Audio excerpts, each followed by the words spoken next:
Warte, kann man mich jetzt hören? Hallo? Warte, kann man mich jetzt hören? Hallo? Ja, okay, gut. Gut zu wissen. Okay. Komisch. Das ist ja das Gegenteil erwartet. Ich habe jetzt endlich Sunday. Should I say Monday?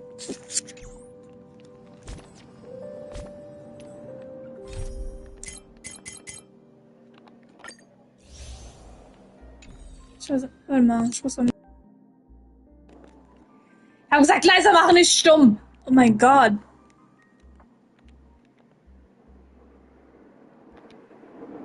Test. Oh shit. Test.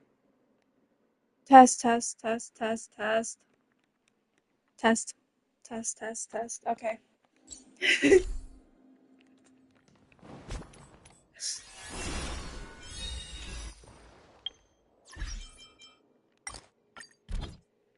Oh wow, wer war das denn jetzt? Okay. Nice.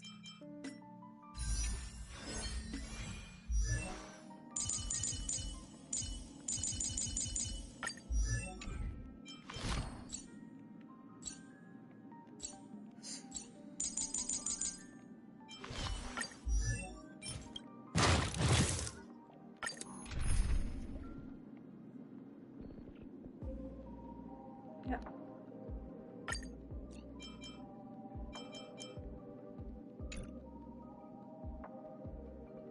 Sollte gehen.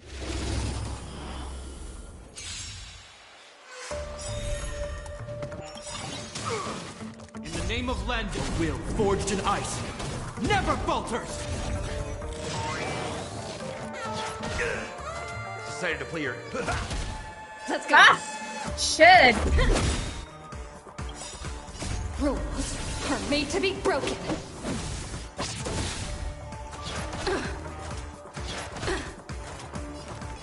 Serenity is before me. This ends here.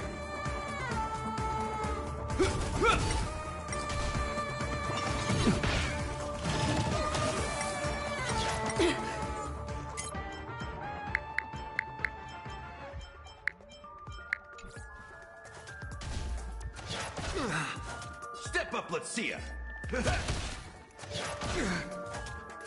Is that all? Wanted to doubt farewell. This mortal form watch over you and guide you on your path. Rules are made to be broken. Crit. Fuck!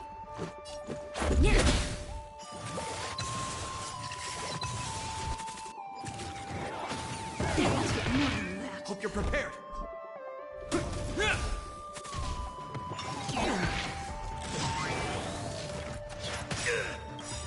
In the name of Lend, will forged in ice never falters. Just a scratch. In the mood for it. Seek and you shall receive. Serenity is before me. Rice, like my friends. Indulge yourselves! This ends here.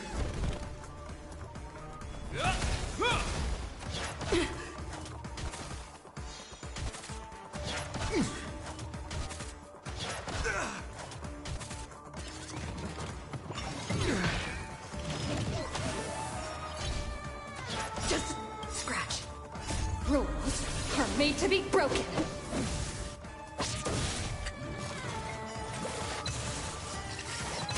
This is our chance. That's all you got?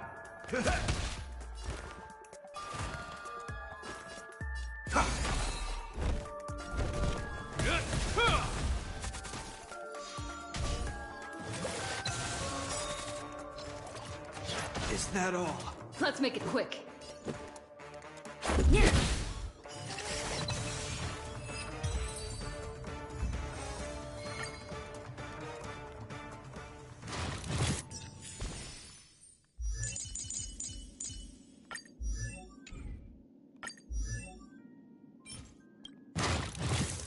Ja, ich muss noch mal.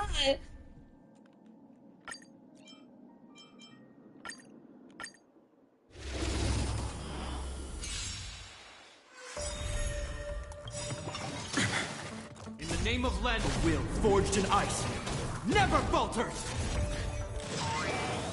It's time to temper myself. A future will come!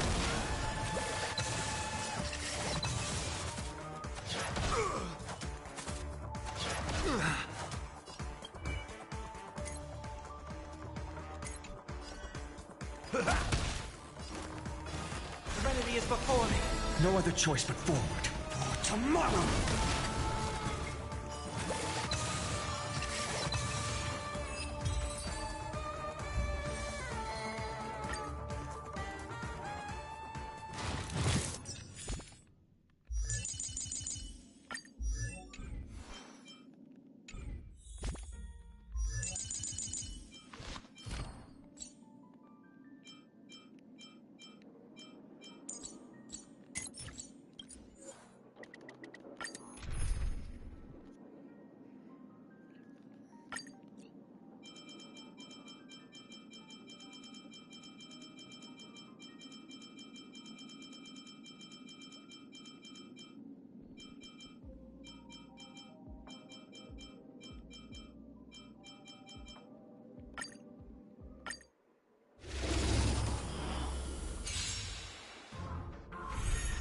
Let's be friends.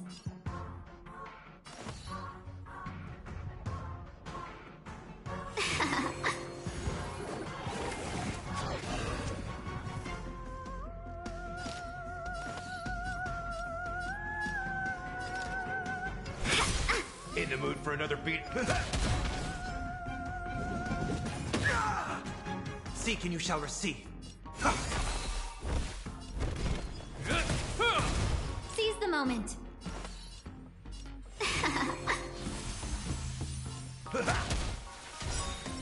I'll overcome the thorns.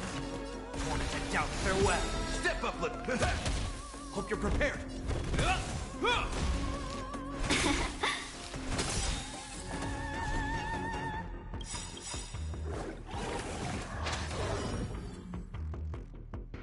1,000 wonders. Nein! This mortal form. Alter, was habt ihr alle? Guide you on your path.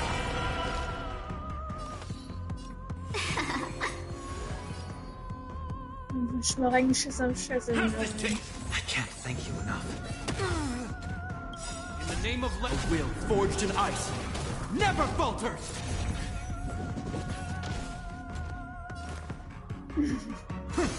This ends here. Seize the moment.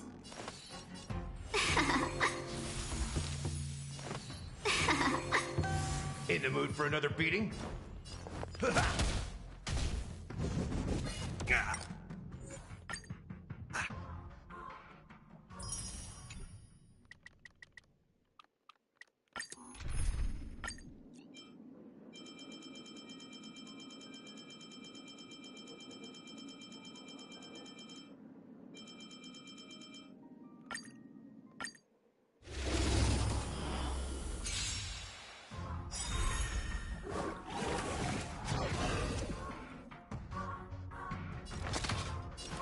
Insanity! Oh! Nice, like my friends? Indulge yourselves! Seek and you shall receive. Serenity is before me. To the soul. Insanity! Look, with this divine power, I reforge all things!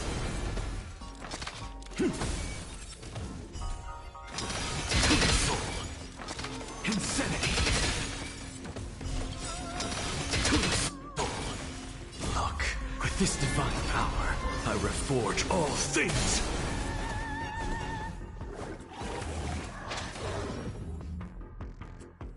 I'm just a frail scholar. Insanity!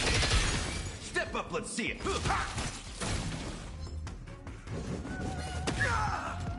Seek and you shall receive. Born into doubt, farewell. Look, with this divine power, I reforge all things.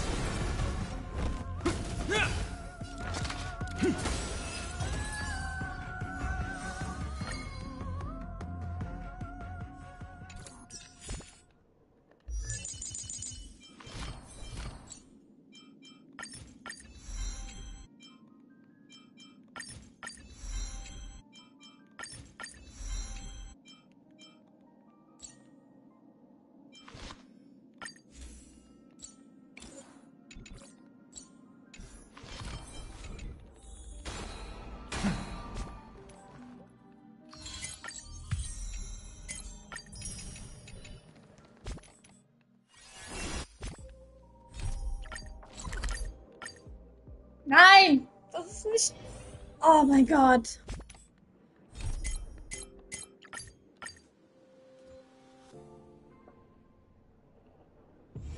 The tour is over, and it's time for some rest.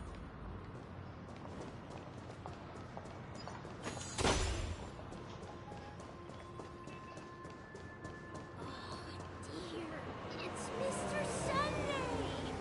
Hey, come over here!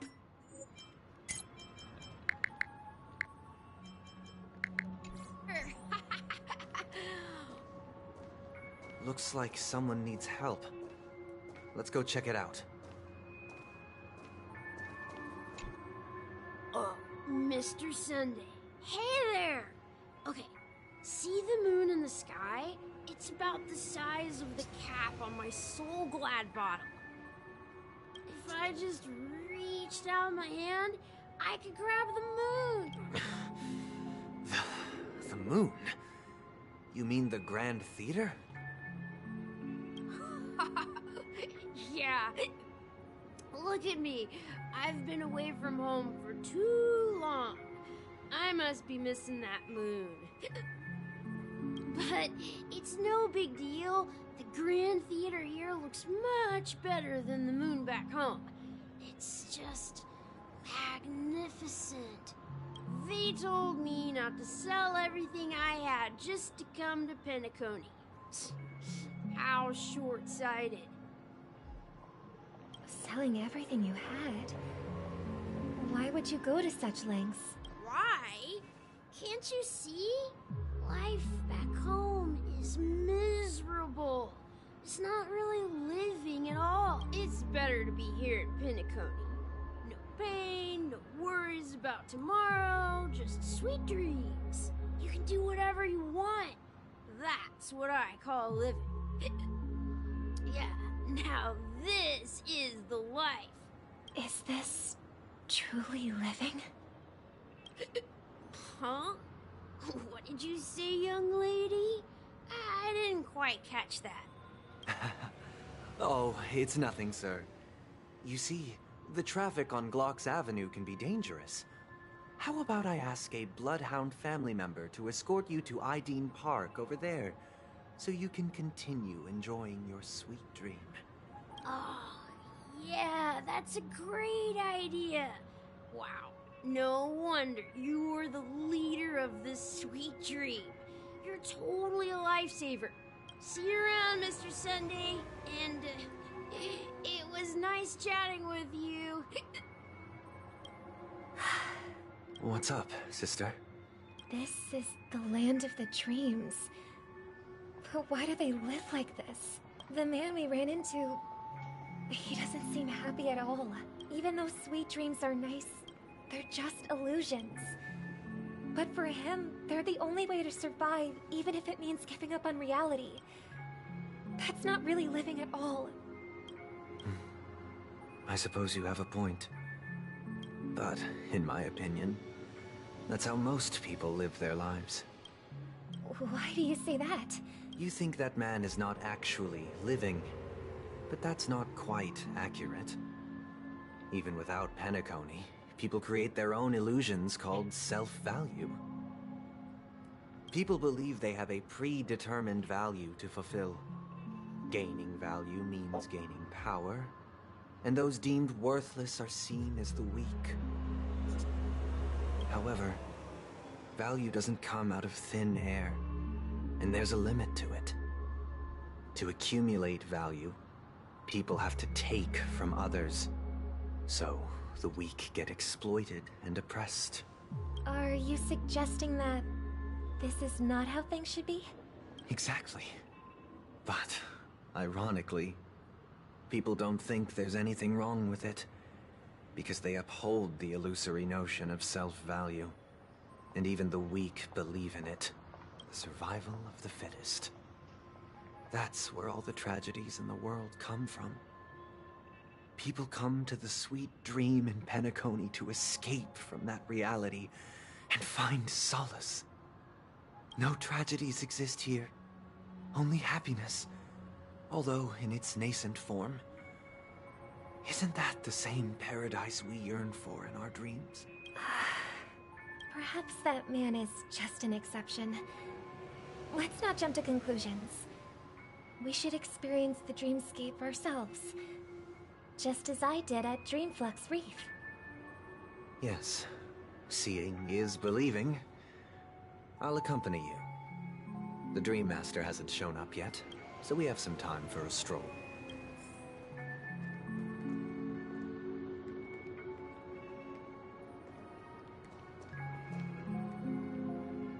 Ja, wo ist das Kind?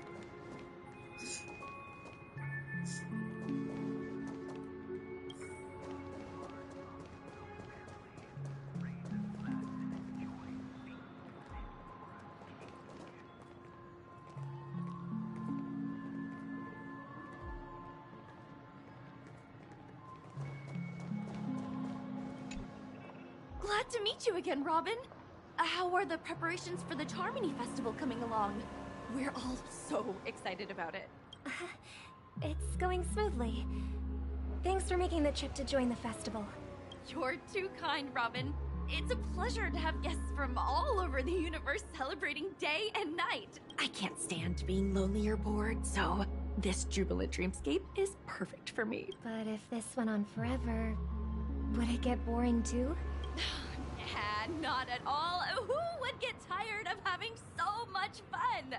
Every day, you get to wear fancy clothes, explore all sorts of dream bubbles, indulge in delicious food without gaining weight, and you never get old or sick.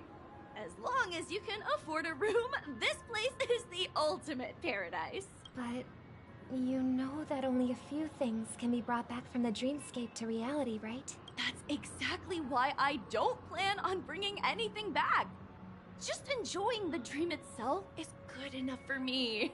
I mean, I'm not one of those long-living species. I only have around 60 or 70 years in this lifetime, and there's so much to worry about. Being happy here is pure bliss. Only in this sweet dream can I truly feel like I'm in control of my life and fate. Who would want to go back to reality after experiencing this bliss? I see. I genuinely wish you all the happiness in the world. And I wish you a fantastic performance, Robin! I'm off to the Blue Hour for the ball. See you later. Seems like that guest's perspective didn't resonate with you either. She had a valid point. And I could sense her genuine happiness. It's just that... What you're trying to say is, she thinks she's in control of her life. But in reality, she's just escaping from reality and seeking solace in this sweet dream. Once she steps out of this sanctuary, everything will be lost. Well, she did make mention of being able to afford a room. Didn't she? However, the paradise in our dreams, it doesn't have to end. No. And the paradise we yearn for shouldn't be just a fleeting dream either.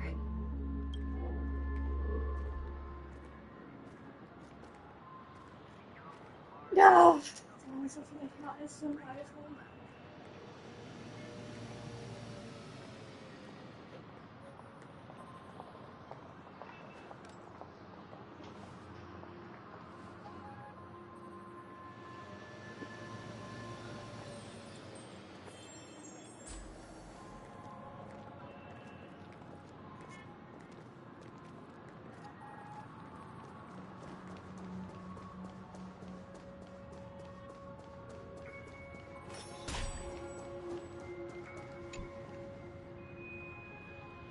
scenery in this dreamscape is truly breathtaking, isn't it? Oh, Robin. Can't believe I'm meeting you in person here. What an honor. You're right. Even though time stands still in this dreamscape, it always feels fresh. I find something new every time. A philosophical mind. I hope I'm not intruding. Oh, not at all, no. With little time left, I yearn for meaningful conversations, especially with someone as esteemed as you. Do you mind if we chat? It's my pleasure. No need to be formal. Just speak your mind. You said, with little time left. Please, forgive me for being blunt. But is that why you came to Panecony? Yeah. I was part of a war, and while escaping from the Sarkosian mothership, I got exposed to some radioactive materials. And then, all my comrades died, and my hometown was wiped out by neutron bombardments. I couldn't bear to live with everything I knew gone. That's when I heard about a possible solution here, so I came. How heart-wrenching. I hope the family has been able to help you. They have, and I'm truly grateful for that. They provided me with a comfortable room, the most advanced life support devices in the cosmos, and a stellar team of caregivers. My physical body is now in the dream pool, sustained by life support. The me you see here is whole, rational, and no different from any other person. But I can't say the same for the me in the hotel room. My true appearance? Huh? I hope you never have to witness it, Robin.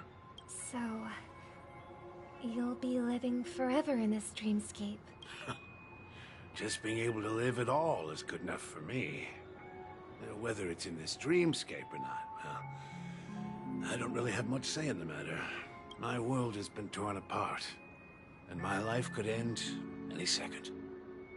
So, even if this whole place is an illusion, it's still my paradise, and I'll treasure every moment I spend here. How I envy those everlasting things. That old man's story. It's so tragic. Fortunately, this sweet dream gives him joyful memories to hold on to for the rest of his life. That's precisely why this sweet dream in Panecony exists. However, even the sweet dream has its limitations. While it provides solace to the disillusioned, it can't completely eliminate pain in reality. There will be a way out. Panecony is already on the right track.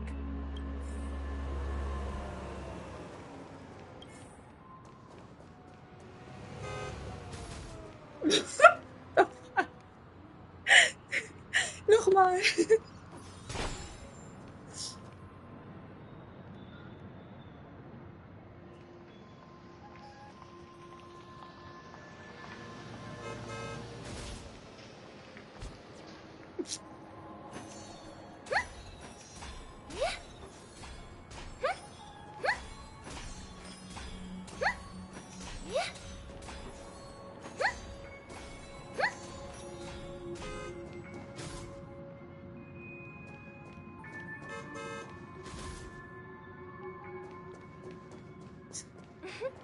Look what we have here.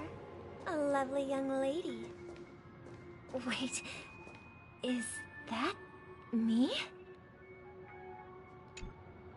Brother, what a surprise to see you again.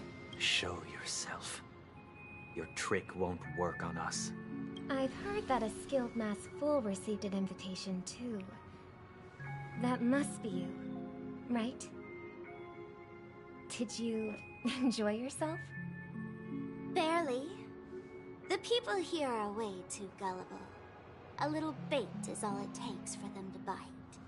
And they run away at the slightest hint of danger. In other words, they're naive and cowardly. Now that you've had your fill, it'd be wise to leave before it's too late. The music of the harmony doesn't tolerate discord. What? Now that you have the real Robin, I'm useless? Oh, how disheartening. I've done so much for the family. You should be thanking me, because if it weren't for me cleaning up this mess, Panecony would still be in shambles. Don't you think? That was a personal request from the head of the Iris family, and it has nothing to do with us. Step aside and stop causing trouble for the Charmony Festival. The Charmony Festival? You think you can scare me? You think I've no idea what you're planning? I don't care what you're thinking, chicken wing boy. But I'm pretty sure our lovely Robin won't be appearing on stage. After all, you're well aware of what a sorry state this dreamscape is in under the banner of harmony. Panecony, the land of the dreams. Is this truly the paradise you desire? Stop it. What's the rush, chicken wing boy? Did I get to you? Our paradise is none of your concern, masked fool. Leave now, or the family won't tolerate you anymore. All right. I'll go. But Robin, I suggest you seriously consider this. Do you really believe those living in dreams can escape pain and find true happiness? Well, I've done my part, and now I'm simply waiting for the fireworks to begin. Here, the last 2 gifts for both of you. And don't lose them. If by some unfortunate chance the Charmony Festival starts against all odds, remember to use them during the show. And it'll be thrilling. Bang! I heard a raven cawing in the distance. It seems the Dream Master will arrive soon.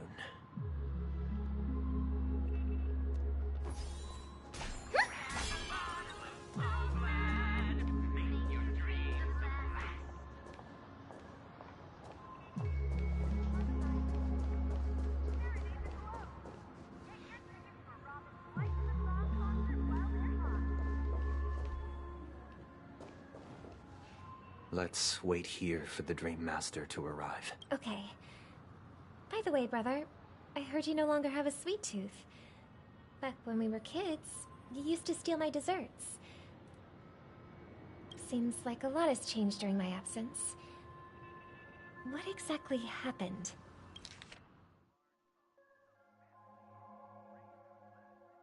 Well, someone has to stay awake even in this sweet dream. But that someone doesn't have to be you, or anyone in particular. You're carrying too much on your shoulders, brother. The paradise in our dreams. It shouldn't be like this. Panecony is nothing more than a dream. It can't erase the worries and pain of reality, or bring true happiness. It only offers an escape from reality. Nothing more. Remember the old man we met earlier? Without this dream, he might have completely lost himself. That might be true, but even without Panecony, he could have chosen another path. As far as I know, the Intelligentsia Guild has been promoting their rehabilitation techniques for a long time now. That path may have been more ordinary and challenging, but now he's in a comatose state. And this sweet dream has become sort of end-of-life care. His fate is sealed. Is Panecony granting these people a future? Or is it taking it away from them? Well, don't forget this. Not everyone really has a future. The future for humanity is like the sky for birds. People mistakenly believe that flight is inherent to birds because they've never witnessed those birds crashing to their death. Do you remember how we took in that little Charmony dove when we were young? Yeah. We took care of it. Provided food and water, groomed its feathers. And later, when I decided to leave Panecony, I opened the cage and set it free. Well, I didn't mention what happened to it in my letters because I didn't want to upset you. Shortly after you left, it crashed to its death right in front of your window. I had surmised as much. I knew you wouldn't have avoided mentioning the bird for no reason. Despite that unfortunate outcome, I still believe it was the right decision. Birds aren't meant to spend their lives in cages. They belong in the sky, even if they can't fly. But here's the thing. If there are birds in this world that can never fly, can we really assert that they belong in the sky?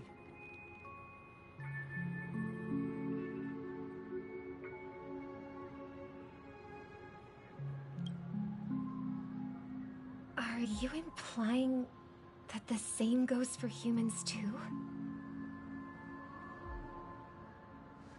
Let's take the Astral Express as an example. The Nameless made tremendous efforts to bridge worlds, gaining fame across the universe. However, only a few extraordinary individuals can endure such a perilous journey. That's because the pursuit of the Trailblaze exceeds the capabilities of ordinary humans. Otherwise, why would this path be filled with broken rails, an abandoned express, and even a fallen Eon? That's just sophistry. If that were true, then only the powerful would have the right to determine the future. Unfortunately, that's exactly what happens. Another name for the future is self-value.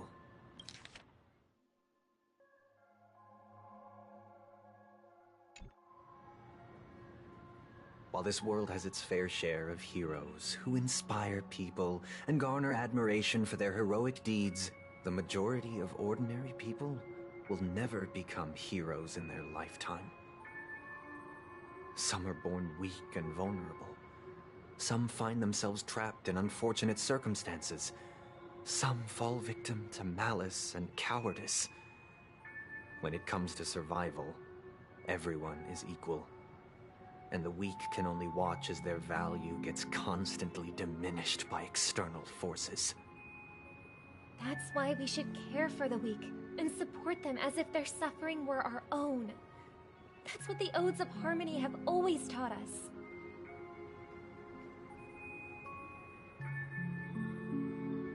While the Harmony holds noble aspirations, the strong will always be strong, and the weak will always be weak, even in this carefree dream. Human nature contains greatness, but it also harbors inherent weaknesses that can't be eradicated. In the end, if people can't even secure their own survival, they won't care about the illusory future of equality.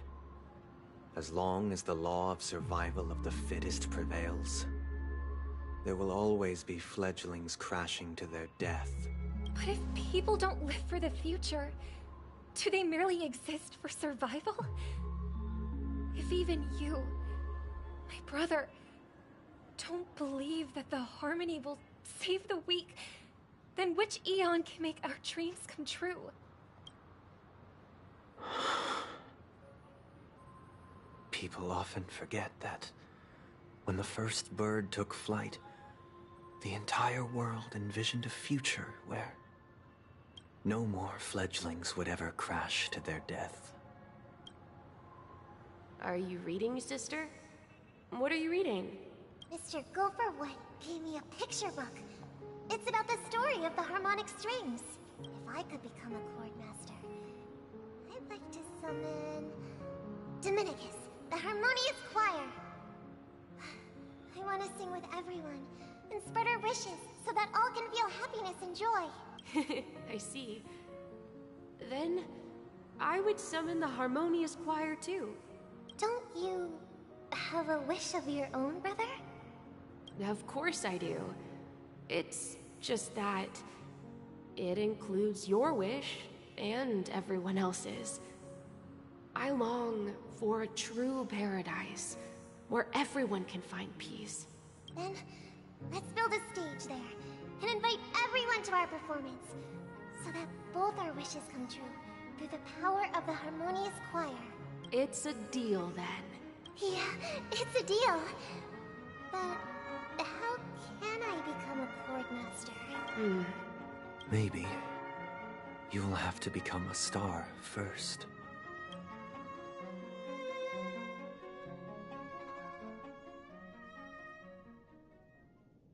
You're back sooner than I thought. Any results? Yes. And now, it's up to us to forge ahead. Huh. Since his last will has now been conveyed, my final mission is complete. But pardon me if I sound curt. It's good to have determination. The path Mikhail left for you is not an easy one to tread. Why else would he have chosen to sleep in solitude, staking everything on some nameless in the future? But you have the numbers, and in numbers comes strength. So that might just delay your inevitable a little more. Got any more encouraging words? As I see it, relying on Welt's negotiations alone is far from enough. Regardless of whether the other party will be compliant, negotiating simply allows us to meet them as equals. Panecony is our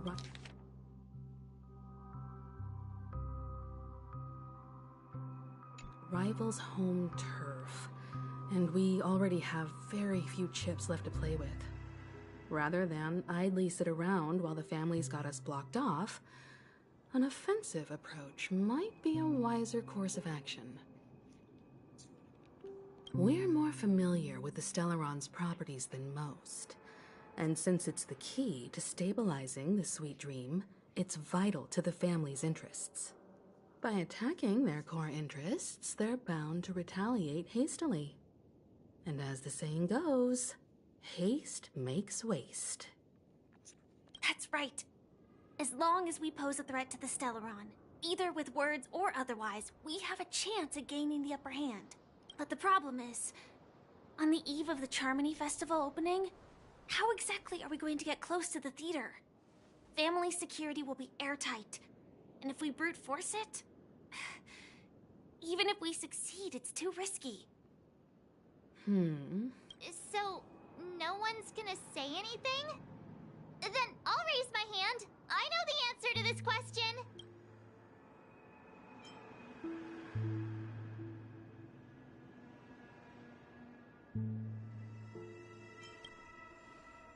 Why are you speaking like the General of the Law Fu?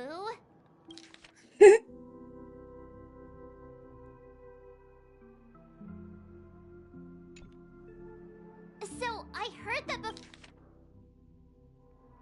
before the Charmony Festival begins, there'll be a pageant to kick off the festival. It's called the Soul Glad TM Festivity Auditions, or something, and it's going to be held in the moment of Scorch Sand. As long as we clinch the top spot, we'll be able to attain the title of Festive Superstar, and be able to personally bask in the graces of Miss Robin. Not that that's important. What's crucial is that we can enter the Grand Theater before the audience arrives. So, how do we go about participating in these festivity auditions? I've already procured special invite tickets from Miss Robin's fan club. To tell you the truth, I had been preparing to join the auditions all along. But now it looks like even if I scrape through, I probably still won't have the chance to shake Miss Robin's hand. So they're still running this thing, huh? was originally just a publicity stunt, set up by Mikhail to drum up attention.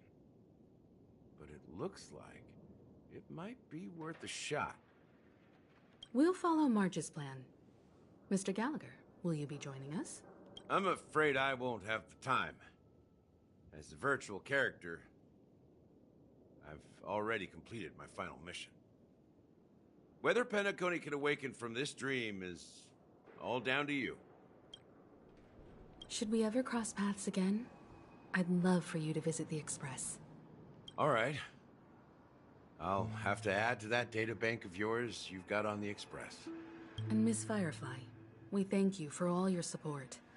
We're faced with a formidable enemy. As long as the Astral Express and Stellaron Hunter's objectives are aligned, we're willing to cooperate with you. We've already come this far together. I'd like to join you for the rest of your journey on Panecony. I'm pleased that we can finally fight shoulder to shoulder. I couldn't ask for a better ending. This is also the spirit of the Trailblaze. Now, everyone, let's prepare to move out. Ladies and gentlemen, welcome to Scorched Sand Hall. This is where challengers thrive and dream chasers shine, all under the watchful eye of the entire universe.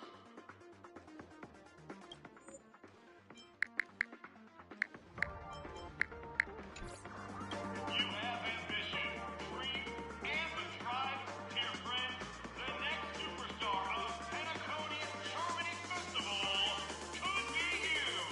Oh, wow, they've really outdone themselves. Oh, I'm starting to get excited. Behold, here come 4 friends with spirit high and full of steel. You aspiring to be the superstars of the festival? Is he talking about us? Yes, you. There's no doubt about it. I see you have all the potential of a superstar in you. Excuse me, you four. What are you hoping to get out of all this? As the last group of contestants, how confident are you in overcoming all of the challenges? Would you be open to a brief exclusive interview with us? It'll be quick.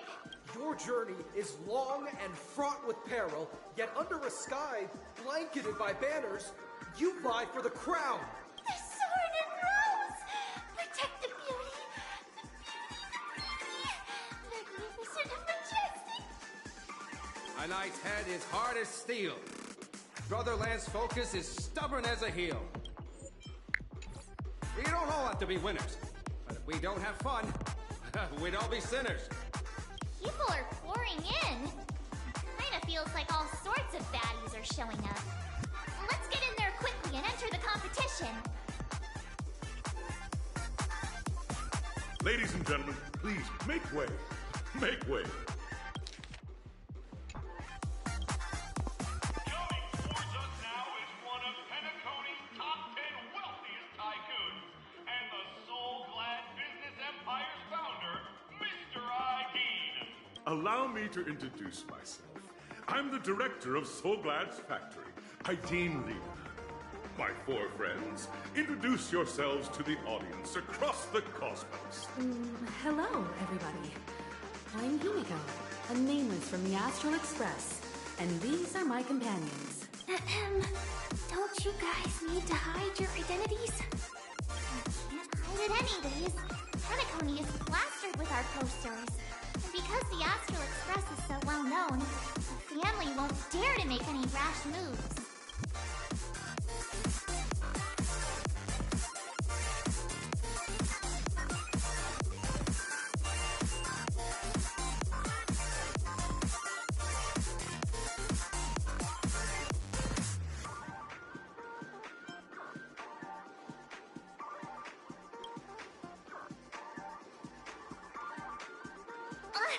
Don't expose my net handle to everyone! Hello, everyone! I'm Mark 7.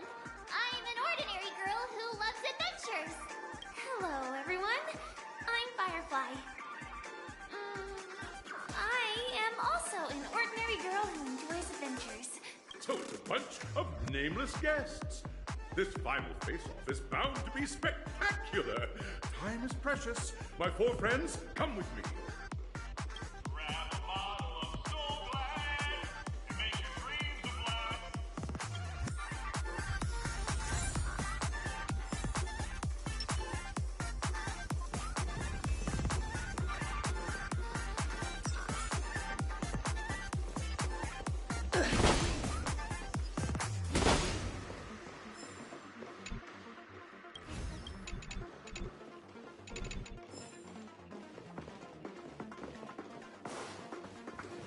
This place is buzzing. That's right.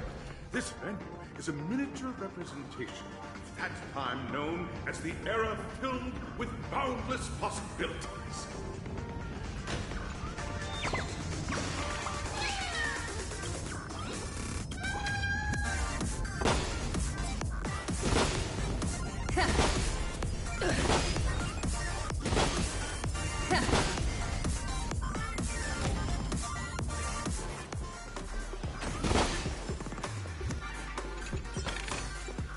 Is that all?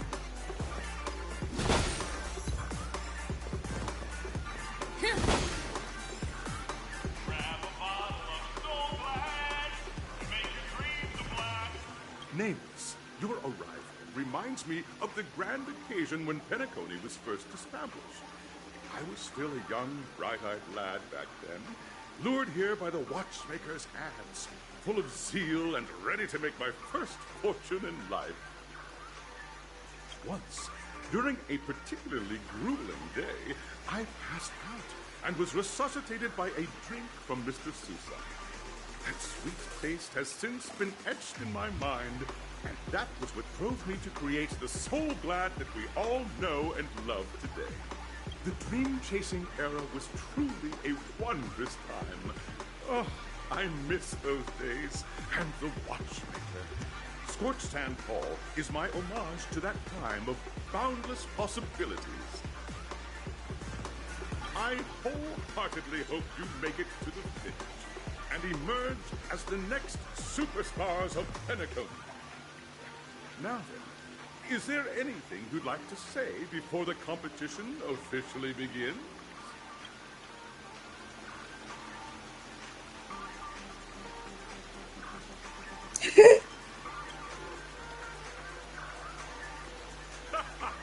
There's that, the ever-vigilant, trailblazing spirit we all know. Hey, you should really fix that defeatist mentality of yours. Miss March, how about you? Hello, everyone! Next up, get ready for the Mega March 7th Adventure, where I'm going to break the speedrun world record! Trailblazing into the uncharted and challenging the limits. That's Miss March 7th for you. How about Miss Firefly? I hope that by the end of this journey, everyone will have achieved the outcome that they hoped for. Ah, a wonderful wish. Miss Himiko, what are you expecting from your team? Safety first, everyone. Simple words, but full of warmth. Waiting for you are 3 stages, each connected to that era. The first 2 stages offer 2 distinct paths to choose from, with unique challenges on each round. And in the last stage, you will face off against a champion who has defended the title to this very day. A beloved contender whose noble virtues are unrivaled. Those are the rules. Simple. Everyone clear? Now, I hereby announce that the 33rd Scorched Sand Festival of the 20th season, sponsored by Soul Glad Enterprises, has started.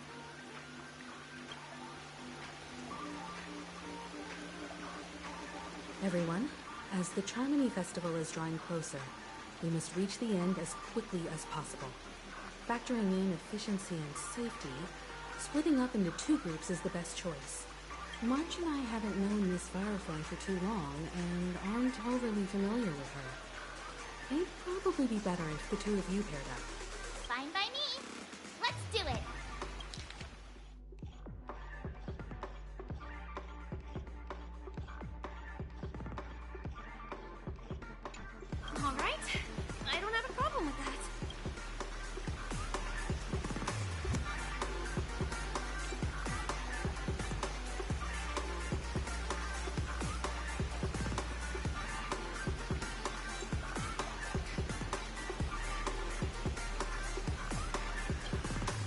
We'll split into the assigned groups then. Let's not waste time.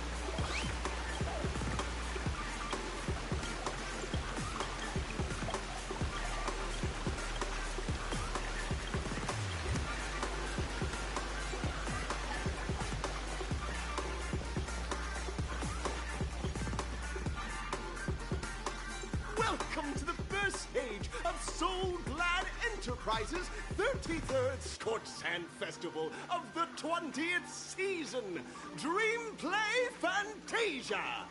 In this stage, you can choose between two challenges, the School of Acting or School of Action. In the School of Acting challenge, you have to complete 3 performances from 3 scripts and move the panel judges. In the School of Action challenge, you have to defeat 3 groups of enemies convincingly and reach the end. Now, make your choice.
Allow me to introduce the rules of this challenge to you. There are 3 stages up ahead. On each, you will find an outline of a script. These 3 scripts were written by the legendary filmmaker, The Watchmaker, and depict various stories from panecony's era of pioneering. Your task is to bring those moments to life, find the right words, and act convincingly to make the judges feel the script's intended emotions. Oh, I wish you a successful performance. Also, a bit of trivia. The record score for this stage is held by a participant with fiery red hair. His exceptional performance brought even the strictest judge to tears. Oh, it's like he wasn't even acting at all. We are running out of time, so let's get this over with quickly.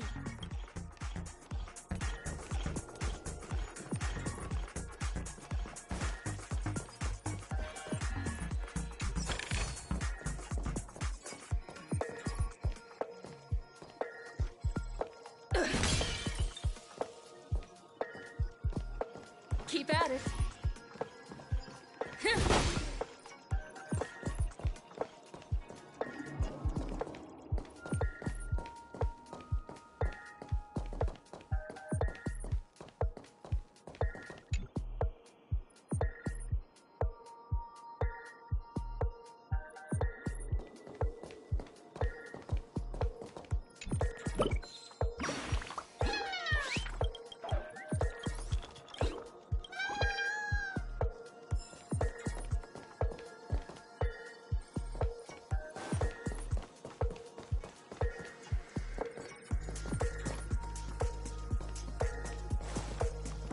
Hä?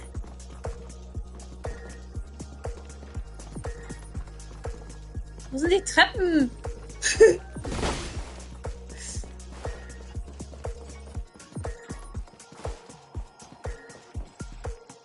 Just take a look at this pair. Such stark quality. Since you come as a pair, I'll prep a two-person scene for you. You two, are you ready? Envision that you both, driven by the spirit of exploration, are arriving at the land of dreams that is Panecony for the first time. But instead of lush lands, you find yourselves amidst swirling sands and desolation. Far from the paradise the watchmaker described. You're driving an old clunker through the wilderness of the dreamscape, braving the cold wind, choking on the dust. And suddenly, a fierce memory zone meme blocks your path. Now, Miss Greyhair, what line would you deliver to express your disappointment in Panecony?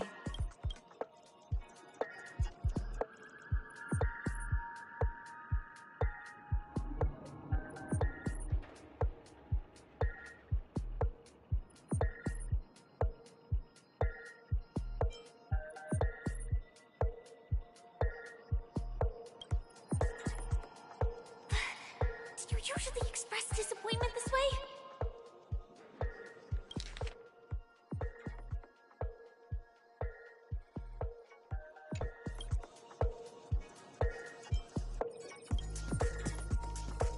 Very good.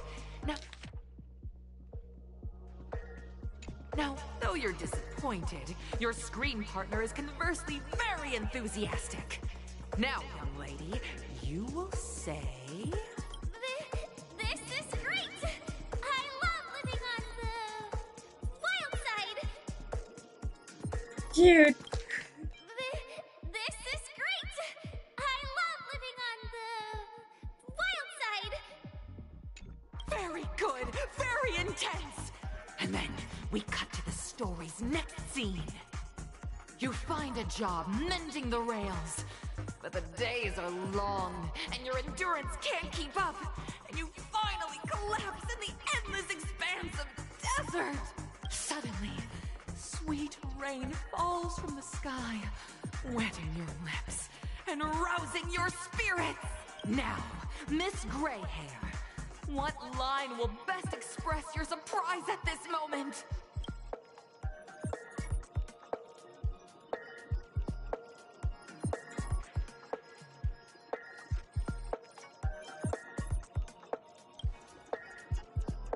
That's not right!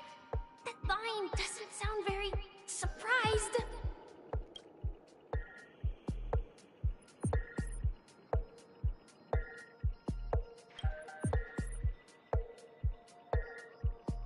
But at this moment, your partner yet gazes into the sky, both her eyes closed.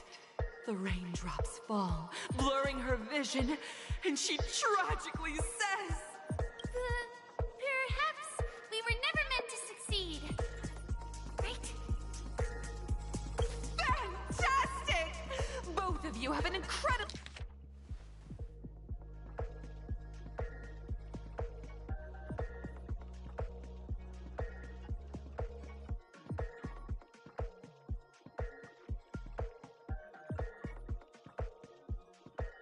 incredibly solid foundation in dialogue delivery. However, lines aren't everything in a performance. Please continue this story on the second stage. Up next, you'll be challenged with a body language test. I hope these tests won't take too long. Da sind die!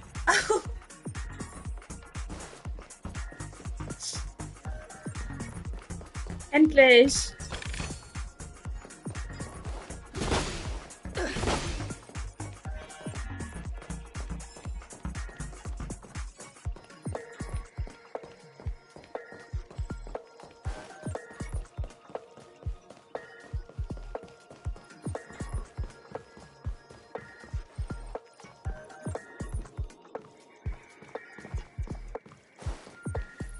Here, you two are required to skillfully utilize body language to portray the story context I've laid out for you, picking up from where we left off.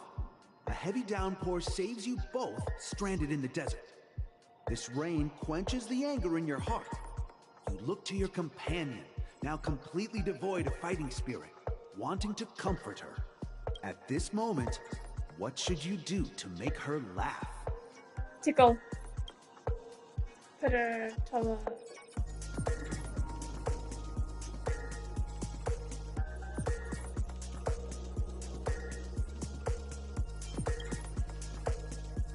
The test now is about body language. I don't think dialogue is allowed here. You seriously think that would make someone laugh?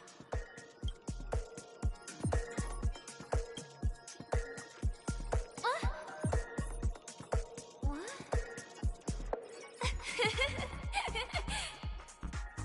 Right answer!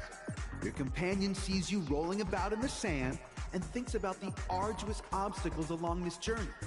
She can't help but let loose a laugh, rekindling hope in her heart. And so this girl... I'm gonna get back on my feet and keep moving forward. A tug at the heartstrings! The story continues to develop. The heavy rain leads you both to sense a business opportunity. So you start venturing into the umbrella industry. But just as the business begins to pick up, competitors start flooding the market with low-priced goods, squeezing your market share. You have no choice. The goods you stockpiled at high prices have to be sold at a loss. This is a pretty self-destructive move, which drives your business to the brink of bankruptcy. At this moment, what would you, who refuses to admit defeat, decide to do?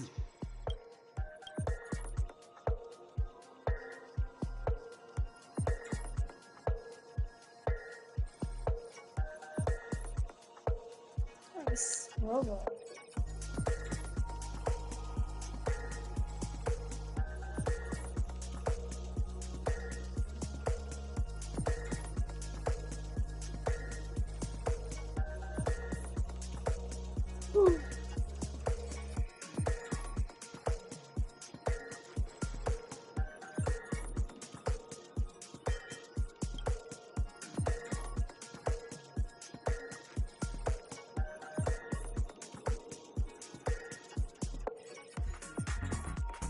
Fantastic! But it's a pity your friend does not agree. Seeing that you're up to your eyeballs in debt, she sees nothing but despair in her future. And then... I leave Panecony in utter disappointment. Is that okay? Of course! Absolutely! I was this close to tears! Both of you possess exceptional acting talent. However, the true test is yet to come. You're about to encounter the harshest judge this show has ever seen.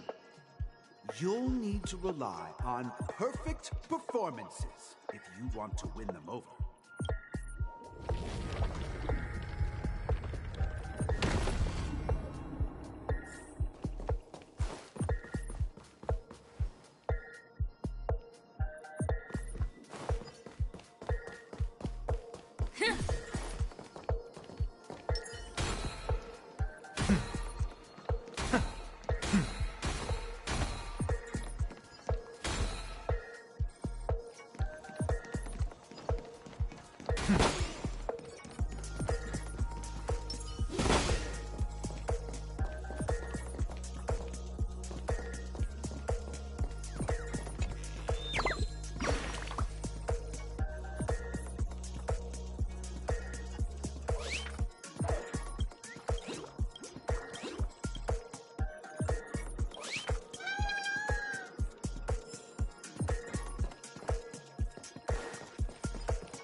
Welcome to the final stage.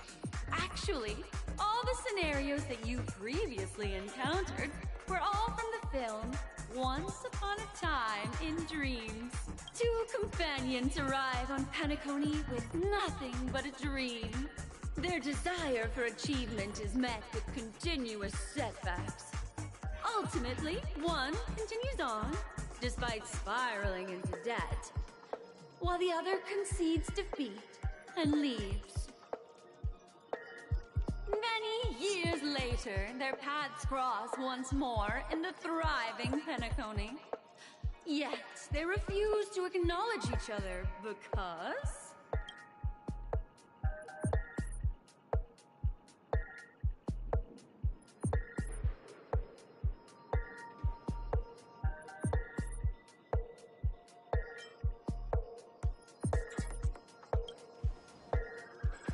Against the backdrop of a revitalized Panecony, the joy of reunion mixes with the sorrow of past separation, the awkwardness of being strangers, and the shyness of a long-awaited encounter, all converging at this very moment.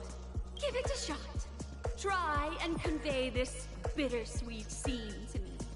Bring it to life with precise and emotive acting. Is this ever going to end? I know! Why don't you try that clockwork thing you used before? Your performance is far from satisfying.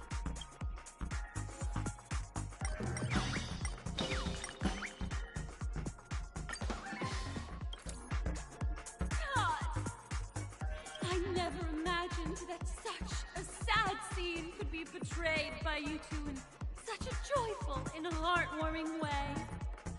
Two people sharing a long-cherished friendship, as if time and status meant nothing to them. Huh? But we haven't even done anything! Is his imagination running wild again? Brilliant! Your portrayal outdoes the original. It's simply beautiful. We have passed the test. We ought to hurry up. The Stellaron is at stake.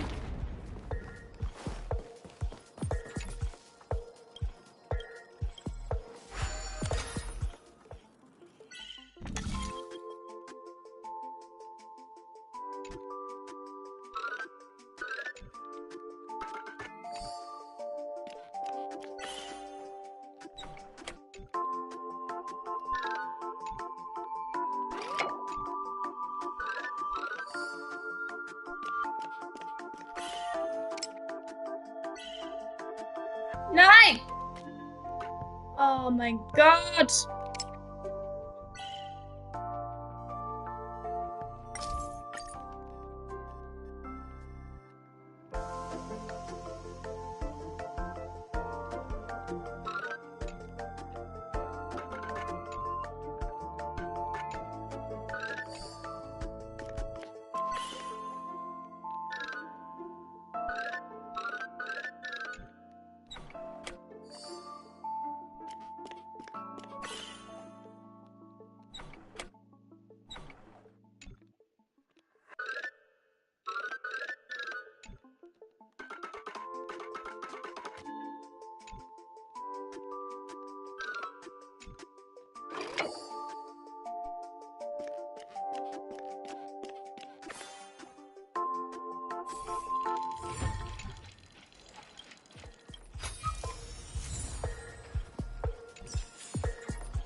In the mood for another beating?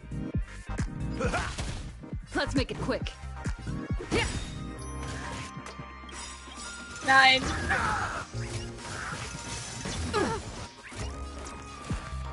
Torment and doubt, farewell. This ends here.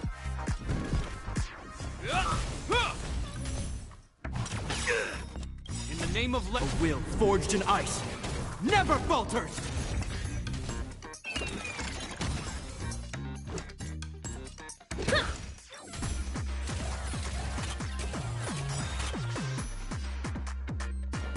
this take?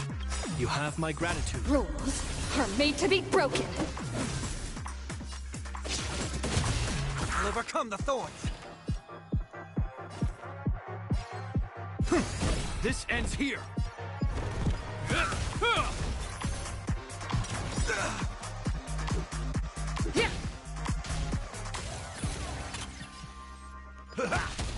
I've heard the call.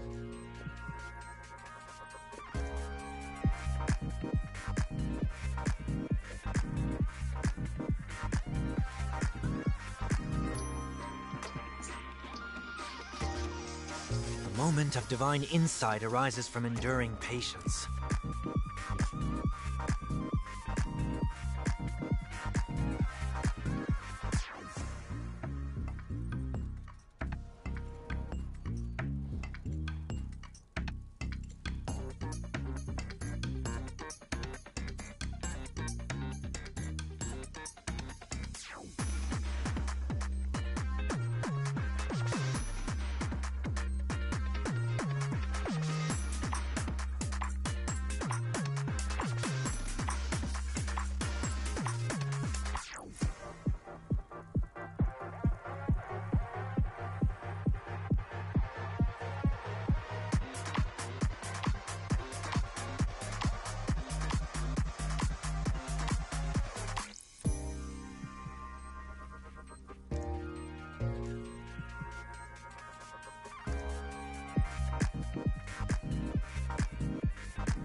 This ends here.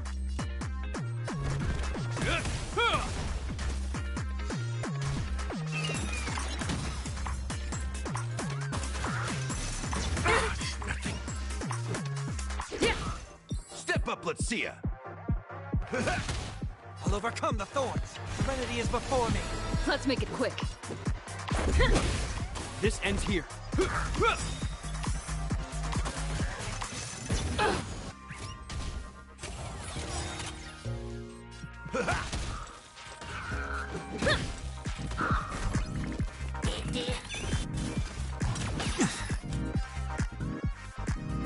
Rice like my friends.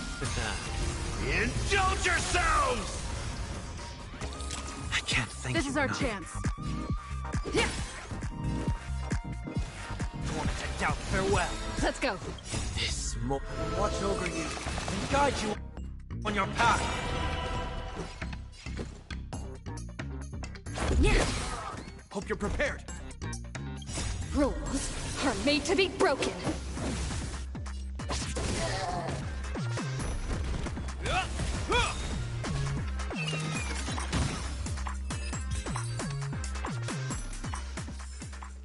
Reach the end of the story in your own way.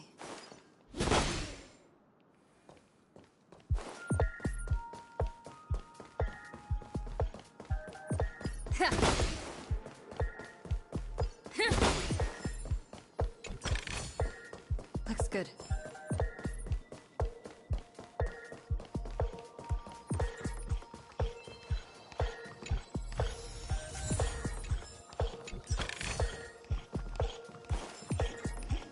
Congrats to both of you for clearing the stage, but more importantly, are you having fun?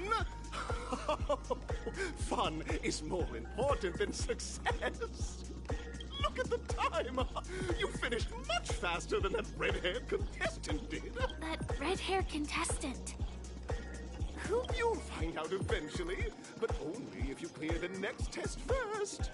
Welcome to the second stage of the 33rd Scorched Sand Festival in the 20th season, sponsored by Soul Glad Enterprises. Gunfire time! You have the option to choose Gunfire and undergo Brother Hanu's trial, or Time, where you'll face Clucky's trial. Now, make your choice!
Friends, welcome to the wonderful world created by the Watchmaker. Awaiting you up ahead is the titular character from the beloved Clocky animation, Clocky! It's said that the Watchmaker dreamed up the idea of Clocky when he was just a boy. Back then, he was merely an apprentice in a clock shop. And one night, he dreamt that all the broken clocks started sprouting arms and legs. Like a skilled pilot, he steered them towards the right path. As a classic figure who grew up with many, Clocky truly shaped a generation, solidifying the Watchmaker's pivotal role in popular culture. Contestants, may you have a wonderful time with Clocky. The trial of time. I hope it won't waste too much of our time.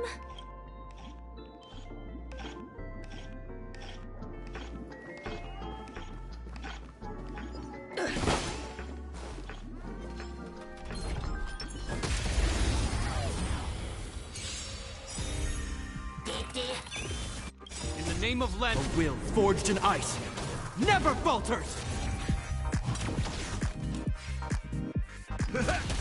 This is our chance. Yeah. Nothing. Serenity is before me.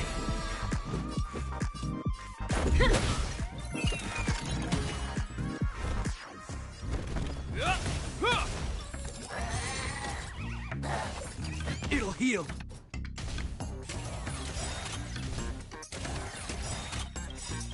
In the name of Len, a will forged in ice never falters! Rules are made to be broken.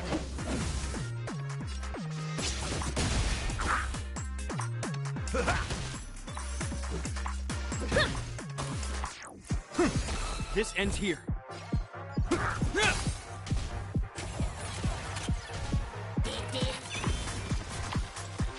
In the mood for another beating?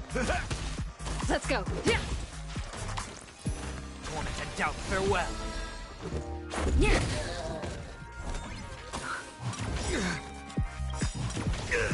In the name of Len, a will forged in ice never falters! Step up, let's see ya.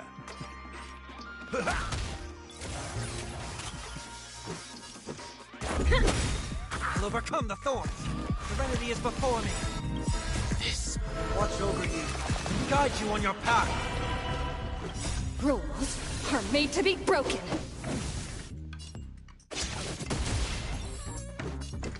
Yeah.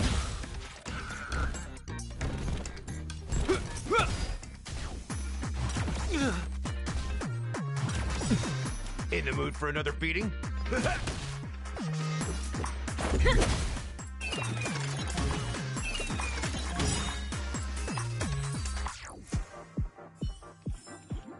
Everyone holding up okay? Finders keepers.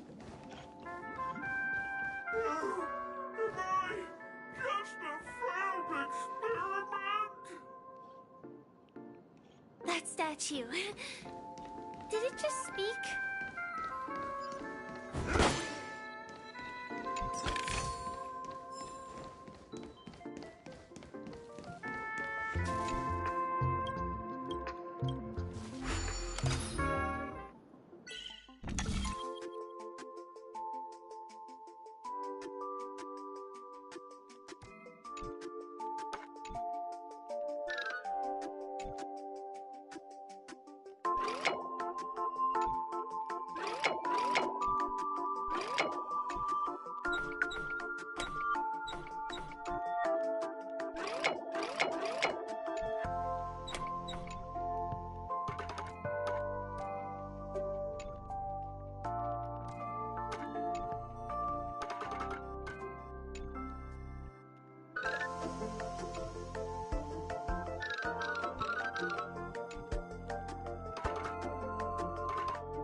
Head.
Am I just a I'm just an expendable fail?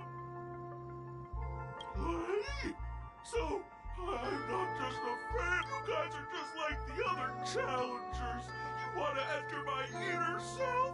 Then please be my guest. But you won't find anything worthwhile.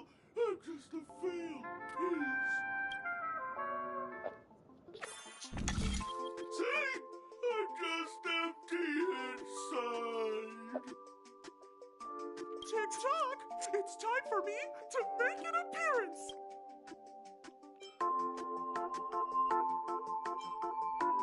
Clocky? I can also see him. Is this character part of the show? In Dreamville, Clocky is everywhere and can do anything! Like, right now! I could solve this problem with your big ticker pal, Tick-tock! I can't believe it's actually Clocky! Why would you come and visit a failure of a clock like me for no reason? You see, we're all clocks. We're family. I want to help you be happy! Tell your pal Clocky what's troubling you. I came across a startling revelation yesterday. Apparently, Dreamscape Ticker isn't the same as Clocky at all. It's just a discarded prototype from Clocky's early development. Please, just leave me be, Clocky. I just don't know how to face you. Because I'm just a failure. Oh, dear. Seeing it like this is utterly heart-wrenching. But fear not! We're here to help it rediscover the missing parts of its inner self and guide it out of despair! I guess even troop members can experience existential crises. Don't worry, miss. I've already pinpointed its missing parts. Over here, my friends. Better use that hamster ball night speed. Yacht.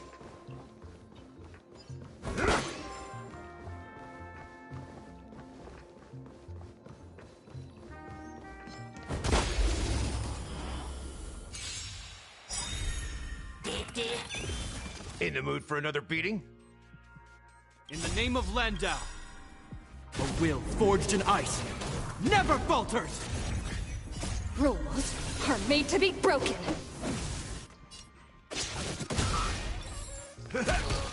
Let's go.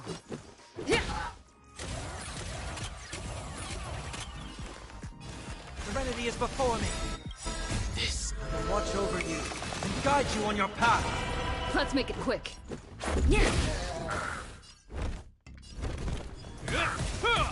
Step up. Let's go. I heard the call. This ends here.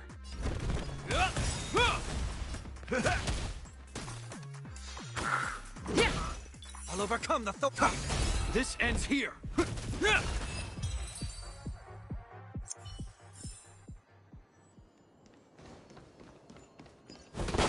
This must be one of the missing parts that Big Ticker needs.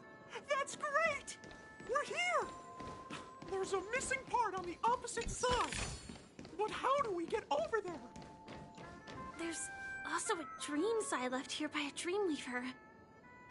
We're running out of time. We'll have to use it if necessary.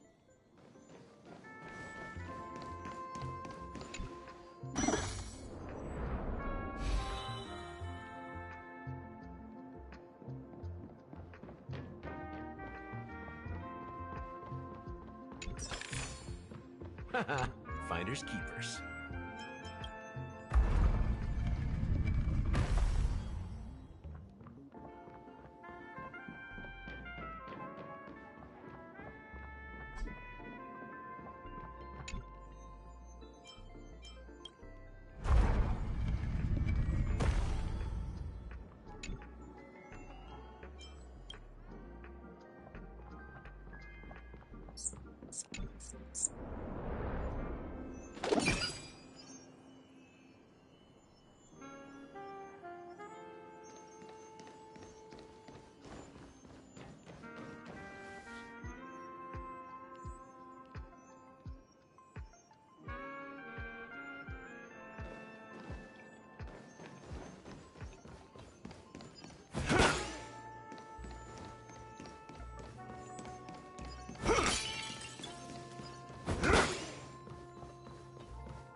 Now this is Sweet! Help! Sweet! This fellow's body is boiling hot! Sweet! Is anyone there? Sweet! I can't take it anymore! Sweet! Oh dear! It's an origami bird! What's it doing in Beyond Overcooked's tail? Is that Clocky? Sweet! Please save me! Sweet! I'm being roasted alive! Sweet! A roasted bird? Oh! This is horrible! Let's save it! Quickly!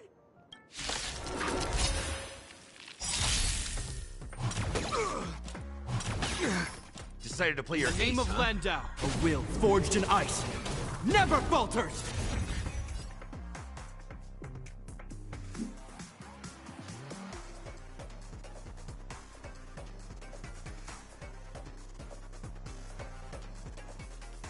Nice like a good brew, my friends. Indulge yourselves! Rules are made to be broken.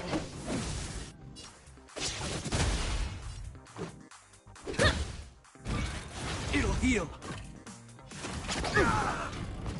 I'll overcome the thorns.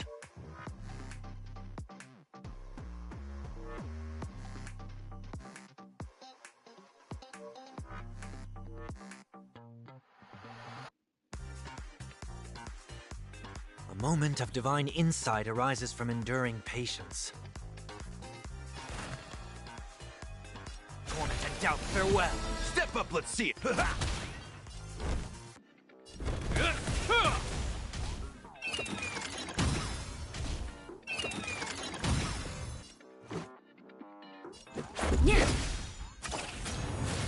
heard the call. Serenity is before me.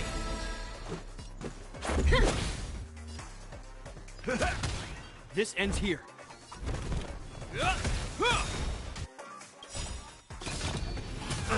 Confidence. In the name of Len, a will forged in ice, never falters!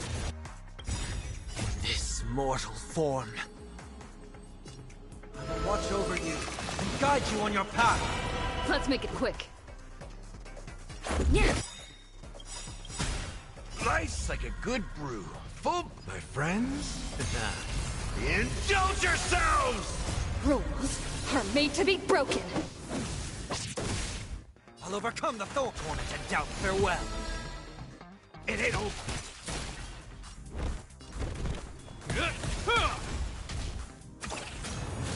Let's go. I've heard the call. Serenity is before me. In the mood. Confidence. Hope you're prepared. Step up, let's see. I'll overcome the thorns. Torment and doubt, farewell. In the mood for another.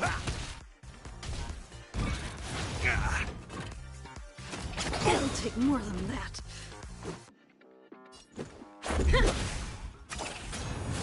This ends here. Step up, let's see ya. How's this taste? I've heard the call. Serenity is before me. This mortal form. I will watch over you and guide you on your path. Nice like a good, my friends. Indulge yourselves! Oh, hilft.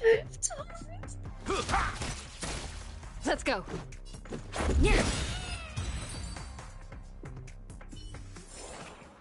Everyone holding up okay? Ja, wow, okay.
Thank goodness you're okay! But why did you burrow yourself into that fella's tail? Thank you, guys! Tweet! I feel I'm about 70% cooked, Tweet! Because that fella stole one of Mr. Big Ticker's pots, Tweet! I wanted to help retrieve it, but I accidentally got myself stuck in the oven, Tweet! Go ahead and get it, but be careful! It's hot, Tweet!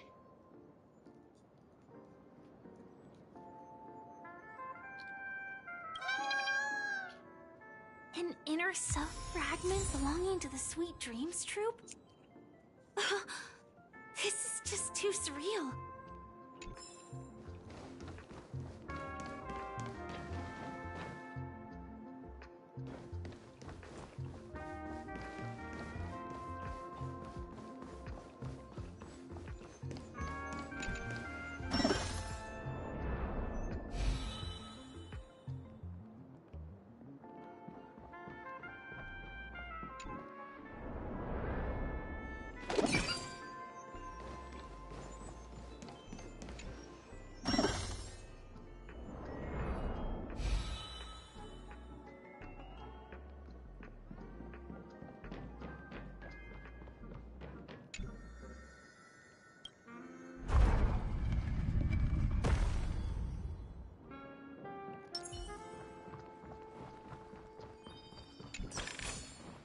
The fruits of a long journey.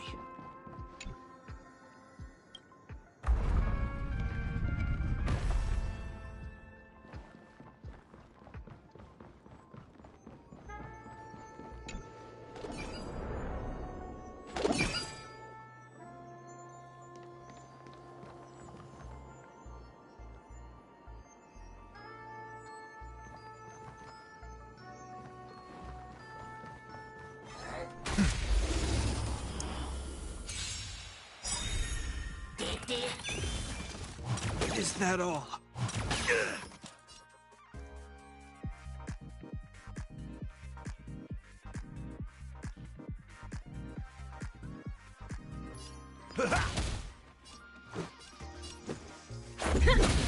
I've heard the call.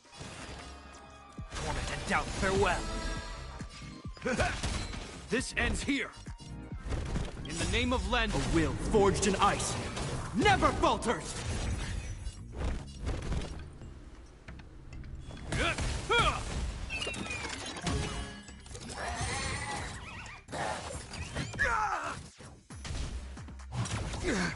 Let's go. In the mood for another beating? Serenity is before me. Step up, let's see ya. This ends here.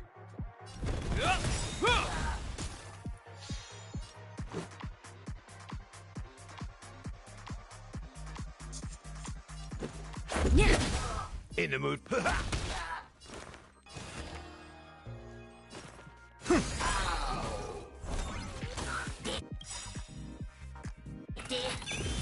In the name of Landau, a will forged in ice never falters! Step up, let's see ya.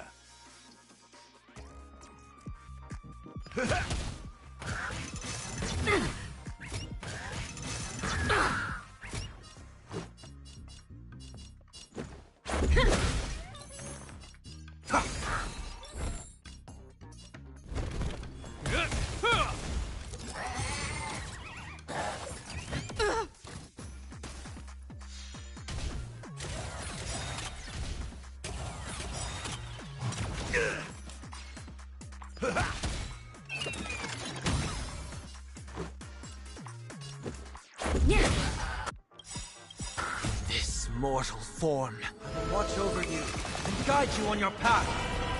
Rules are made to be broken. I'll overcome the thorns.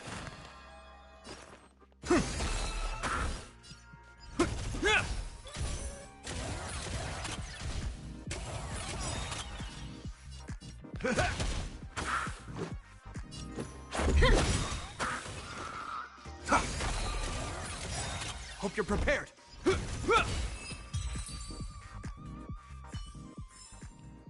vast journey awaits. Venture and observe.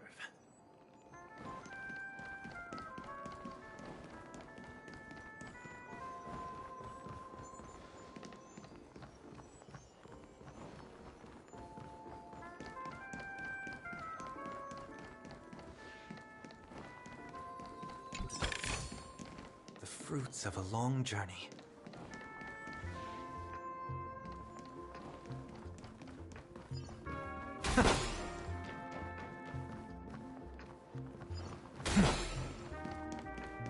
We've gathered all the missing parts. Let's hurry back. We don't want to keep Big Ticker waiting.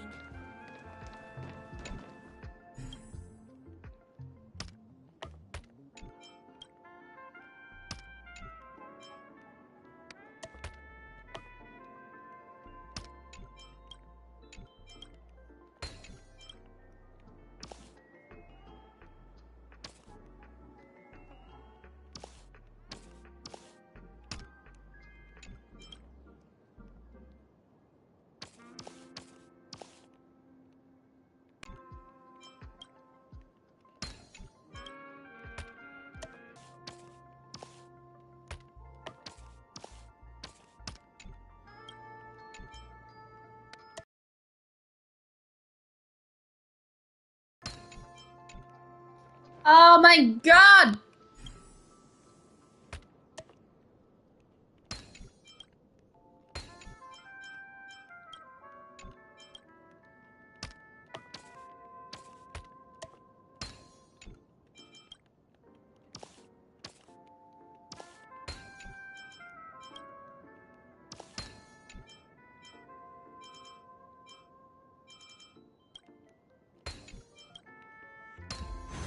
Everything in its place.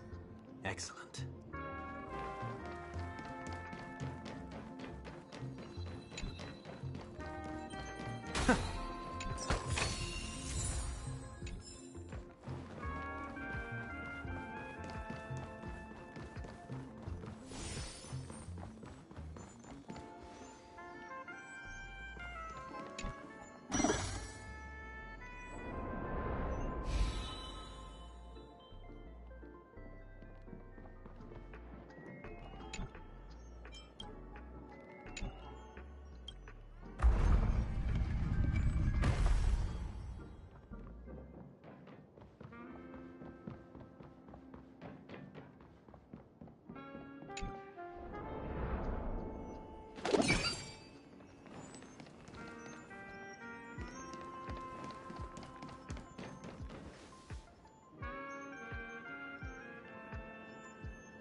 We're back! As long as you have these, you'll be able to find closure. Tick-tock! We're back! Wow! This sudden surge of... It's working! Tick-tock! Next, we just need to enter its emoscape, help connect its pathways, and we're done! Whoa!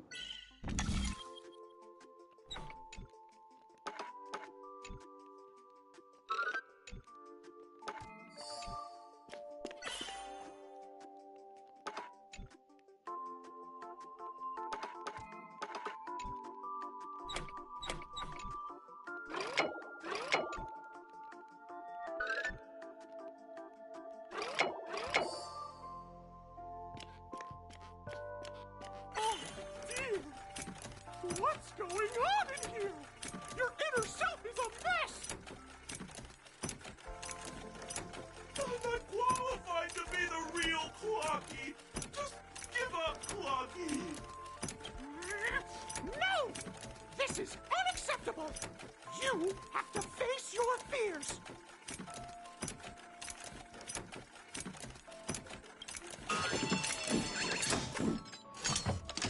Success!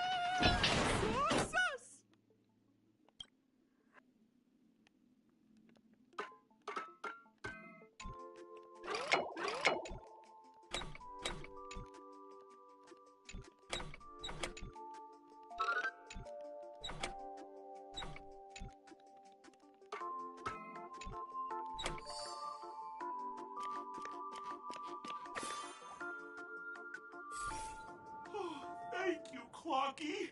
If not for you, I'd never be able to connect with people like this. You helped me find myself again. No problem at all. As the guardian of Dreamville, it's what I'm here for. Tick-tock! Oh, my friends, you still have other important things to do, right? Go forth, my friends. When the moment comes, all the Dream Tickers and I will cheer for you. It's all done! Victory's in sight. Let's head to the final stage.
yourself.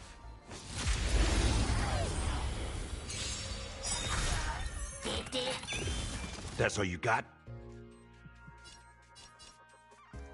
In the name of Len, a will forged in ice never falters! Ice like my friends? Indulge yourselves! Rules are made to be broken.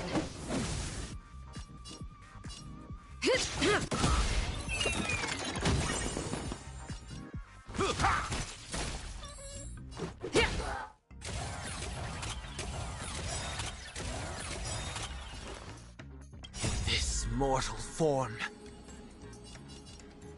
I will watch over you and guide you on your path. Torment and doubt, farewell. In the name of Len, a will forged in ice never falters!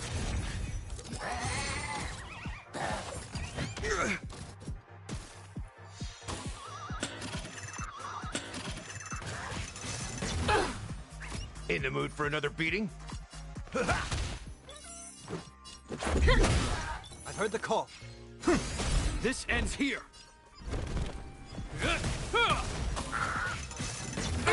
Nothing.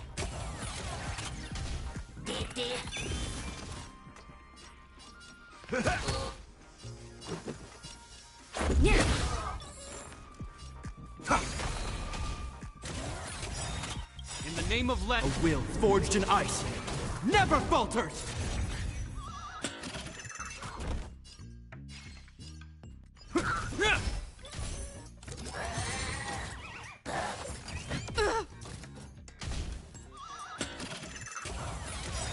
Step up, let's see ya.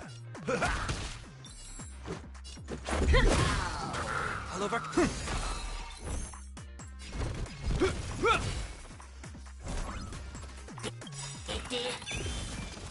Rules are made to be broken.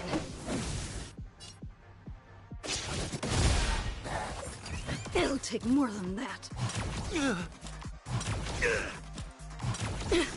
In the mood for another beating?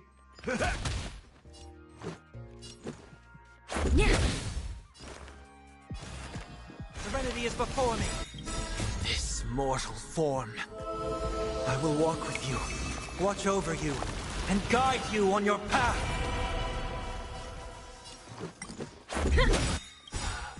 Rules are made to be broken.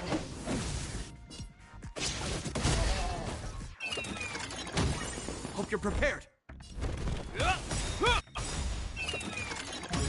In the name of Landau, a will forged in ice never falters!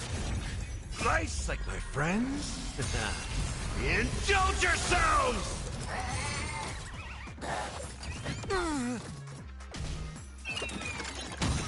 Step up, it ain't over. I've heard the call.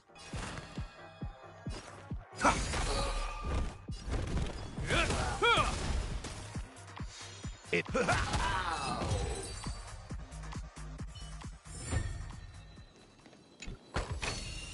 Now this smells good.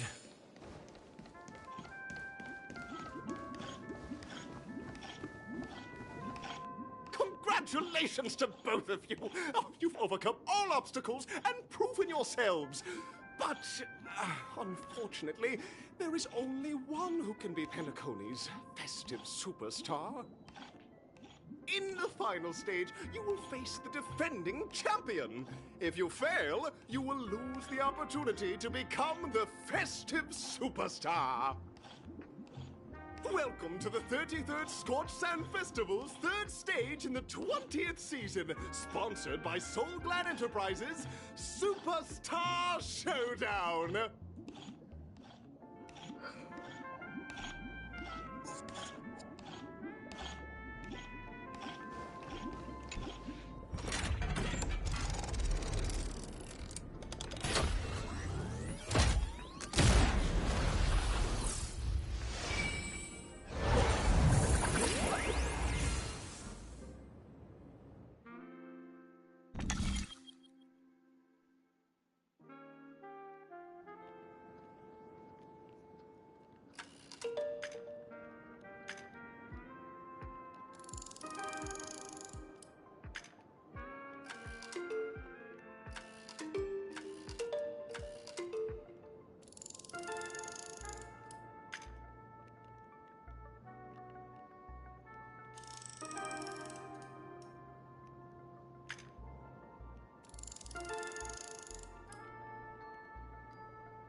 No way.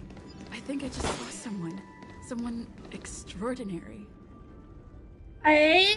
Da kommt der schon vor.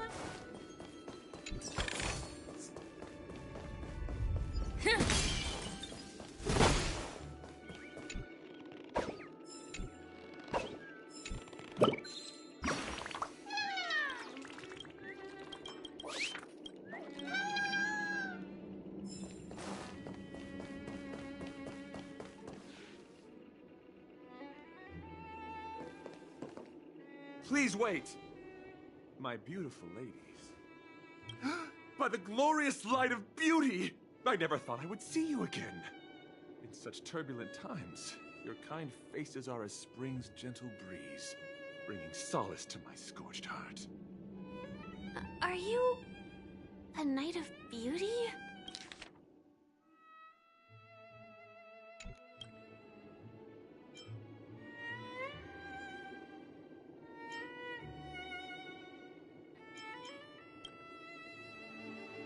Hear ye! The rosy glow of the beauty has rendered you speechless. What an honor. Upon hearing of the impending festivities, I commanded the one and only to bring me to Panecony with full haste. Alas, in a cosmos unguarded by the beauty, disorder prevails. Thus my passage was delayed by tending to the sick and injured. Fortunately, the mini-rabbit mech pilot, stray cat duelist, galactic ninja, and quad-drive Intellitron, along with 32 other souls in distress, all emerged from their predicaments safe and sound. I then led them all here to revel in the harmony with the countless other splendid beings.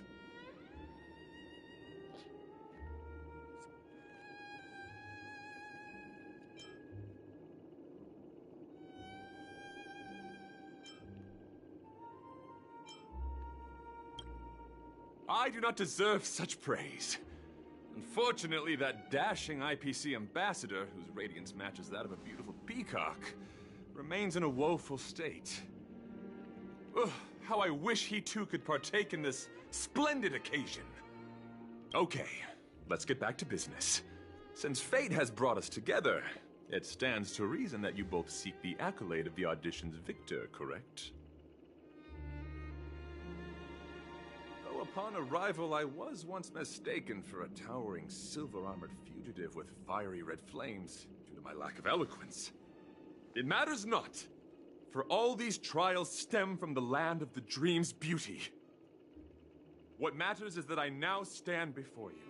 Our paths have crossed.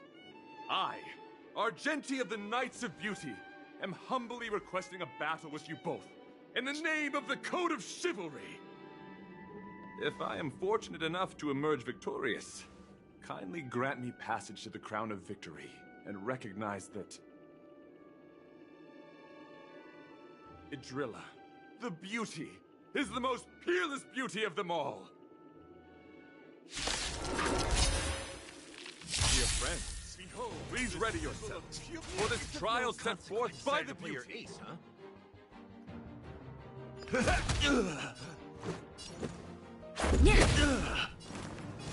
Serenity is before me.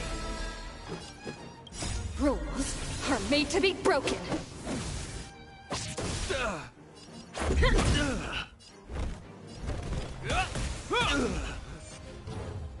Let the duel commence. Put forth all your might. Is that all? You've arrived, huh? Step up, let's mortal see ya. form. I will walk with you, watch over you, and guide you on your path. Let's kick things off with you! Flesh wound. Rules are made to be broken. What you seek is what you shall receive. Hope you're prepared. In the name of a will forged in ice never falters! Ice, like my friends? Indulge yourselves! Confess! It ain't over. Rise to the challenge. I've heard the call. Bear witness. Is that all? Your convictions, my friend, are indeed awe-inspiring. You're fighting a gentleman. It's a pity. The laurels of victory belong to a driller. Step up, let's see ya. Pledge thy more. It'll heal. Put forth all your might. Let's go. Torment and doubt, farewell. In the name of Len, a will forged in ice never falters! Hope you're rise to the challenge. Let the duel commence. Put forth all your might. Is that all? In this mortal form, I will watch over you and guide you on your path. In the mood for another beat? Rules are made to be broken. A flesh wound.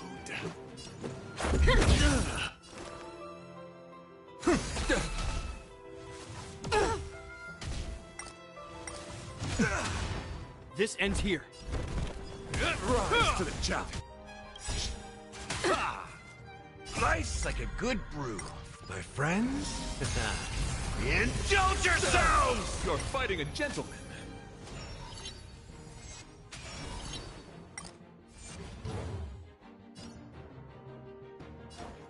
Time to mix things up. I can't thank you enough.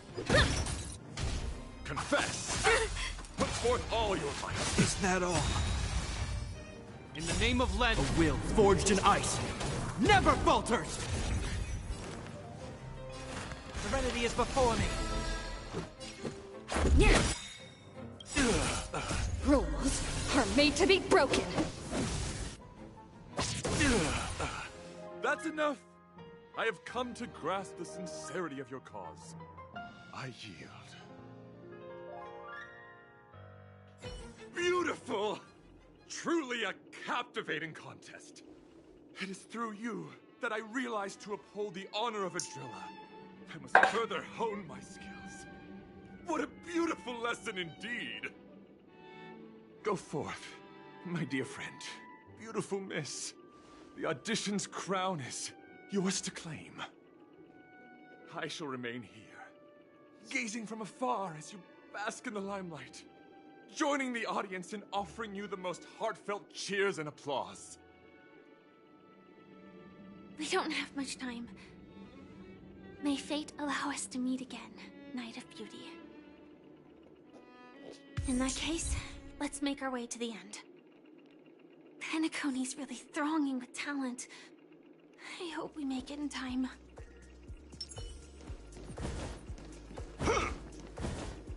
Go forth.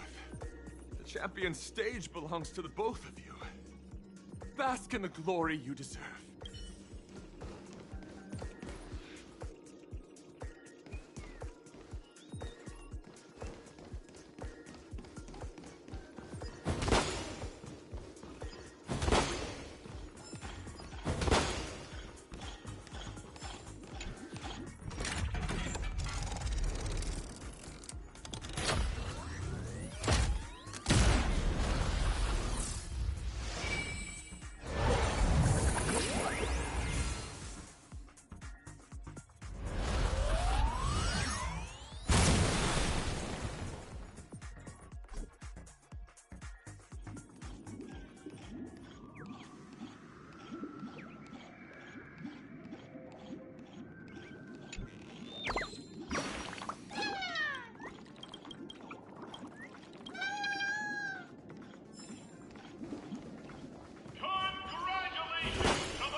Congratulations to the both of you on becoming the festive superstars of this year's Charmony Festival. Before entering the Grand Theater, I, on behalf of the organizers, extend my sincere congratulations to you, wishing you joy under their radiance.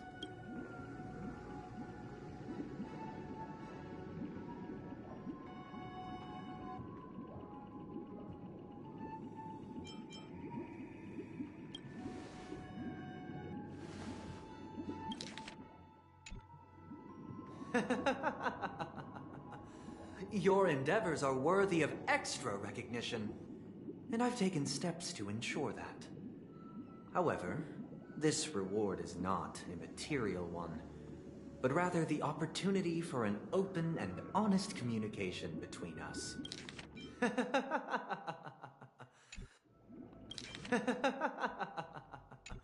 As previously promised, my sister, Mr. Yang, and I have met with the Dream Master. We delved into the truth about Panecony and its Stellaron, and have come to a consensus. Both I and the Oak family cannot acquiesce to your request. Just as expected. We acknowledge the perspective of you, Nameless. Panecony does require change, but not as you propose. The planet of festivities cannot and will not revert to a place characterized by chaos, disorder, or anarchy. Through your journey of overcoming obstacles, you must have glimpsed the essence of that era. The vulnerable ruthlessly eliminated, equality non-existent, common folk living precarious lives, eking out a dreary existence. Ultimately, only heroes like yourselves manage to achieve success. But I would dare ask, if you did not possess the special status of having a Stellaron, and you were but an anonymous and frail member among the masses, which Panecony would you prefer? A dystopia for the survival of the fittest, or a sweet dream paradise for all?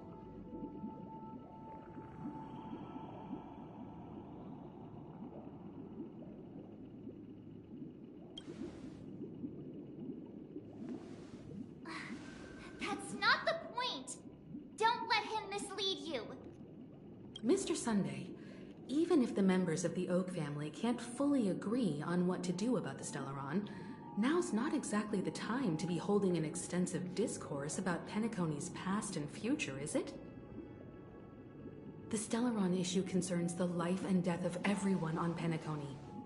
If anyone has a better suggestion, the crew is more than willing to listen. Also, it'd be best to tell us the ins and outs of that meeting. This way, we'll at least know what Welt and Miss Robin are dealing with, and the reason why they failed to make our appointment.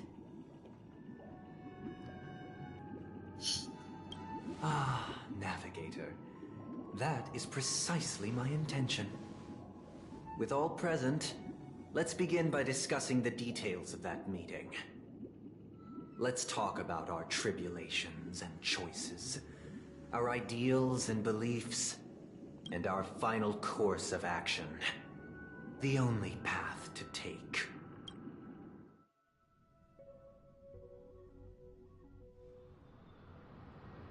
You mean to say that for the longest time, there have been scoundrels who would use the Charmony Festival that I have bequeathed to the masses as a tool to realize their ambition? Indeed, Dream Master. Once the Charmony Festival begins, the Stellaron's powers, along with the song, will be broadcast across the entire planet of Panecony. And then everyone in their dreams will be unable to awaken. This is indeed surprising to me. The dreamscape is maintained by the collective effort of the 5 families. If someone were to use the Charmony Festival to recklessly disseminate the power of the Stellaron, this individual must hold a position of great authority. Do you have any suspects? I'd like to ask, did you really not know of the Stellaron's existence? I would have never thought that this nameless would point the spear at me. Quite astonishing indeed. If I have offended, the Astral Express extends its sincere apologies. But the current circumstances are dire and leave no room for meticulous inquiry. We're doing this out of concern for the Dreamscape's safety. So, if you could, please alleviate our concerns. Dream Master, it's just to prove that the Charmony Festival has nothing to do with the Stellaron. If we're being overly cautious, I will return to the stage to offer tribute in song, just per the arrangement.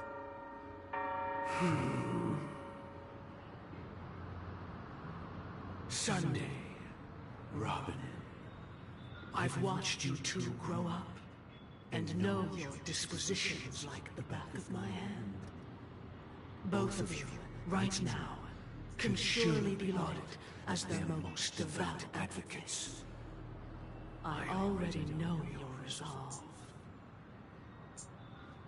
The magnitude of this matter is enormous, and cannot be taken lightly. Since Mr. Yang has asked with such earnestness, I will personally respond in kind. If there is a need, the entire Oak family will be mobilized to heed your call. Sunday, might I ask you to beseech them to cast their light unto me, and question me in their stead, so that no lies may be concealed? I will do as you command. Robin, could I entrust you to be present as a witness, to document the truth, and to proclaim my innocence, so that all slander may be utterly dispelled? I will do as you command. May thy will be carried out on earth, just as it is in the heavens. Oh, triple-faced soul, please sear his tongue and palms with a hot iron, so that he will not be able to fabricate lies and make false vows. Let us begin. There is nothing else to prepare. Understood. Diese verdammte Glocke! Have you devoted your life to your god, never worshipping other gods?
Naturally.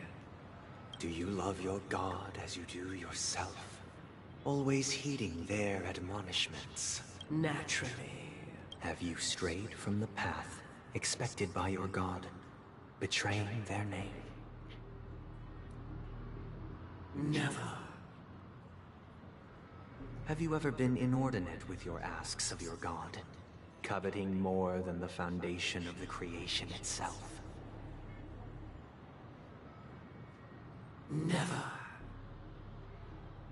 Never. A final question. Do you swear to fulfill all vows, past, present, and future?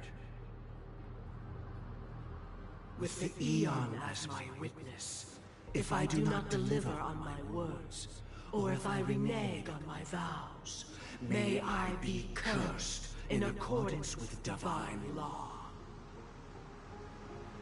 They have seen your faith, and have endorsed your faith. With this, it can be evidenced... Just a moment. What is it, Mr. Yang? I have another question I hope to have answered. To my understanding, the family's harmony and prosperity have never relied on so-called divine laws. The god you both mentioned, are they truly Shipe?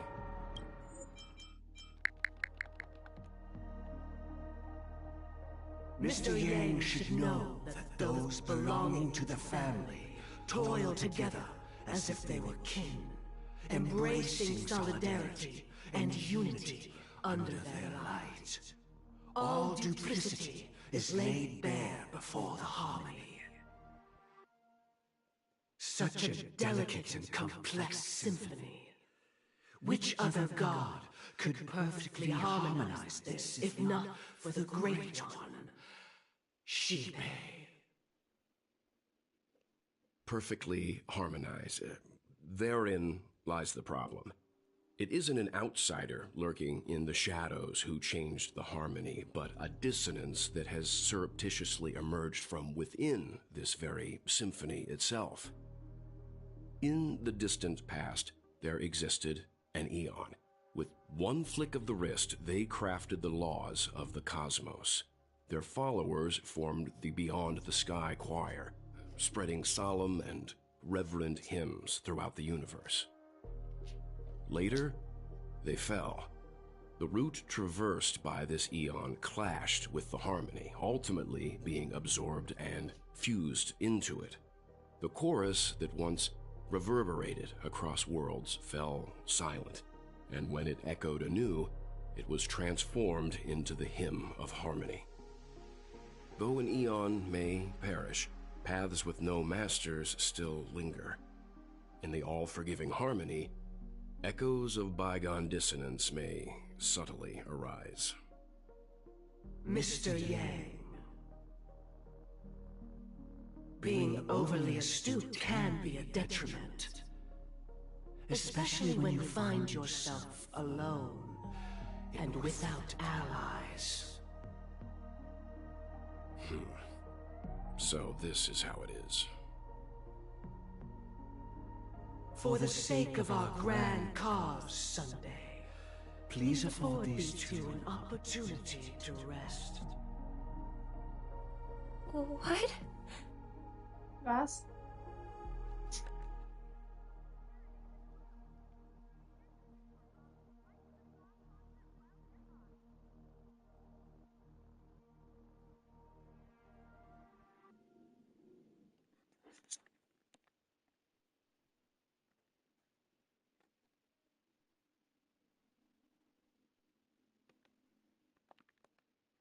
Hat der nicht gemacht! Sorry, Robin. It's just you. I did not wish for you to know this. It's a pity that things have turned out this way.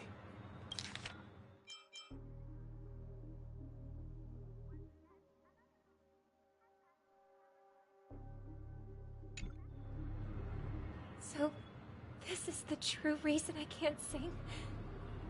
The shadow that envelops Panecony is actually... We were never children of the harmony. Our ideal paradise could not have been crafted by Shipe.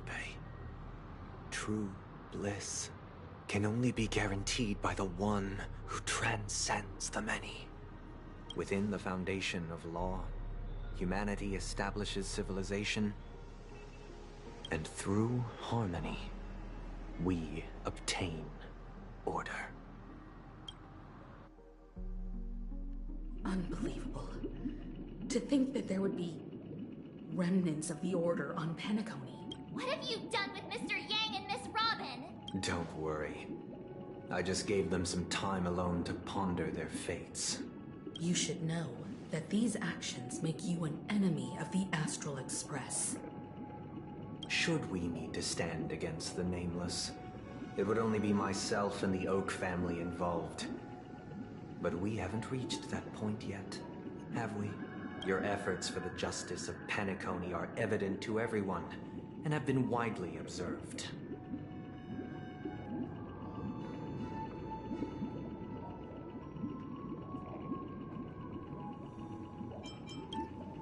Oh, I intend to. But that hinges on the outcome of this negotiation. If it is the Order that drove you to imprison Welt and Robin, and you're using them to coerce our compliance, then there'll be no point in entertaining any type of discussion.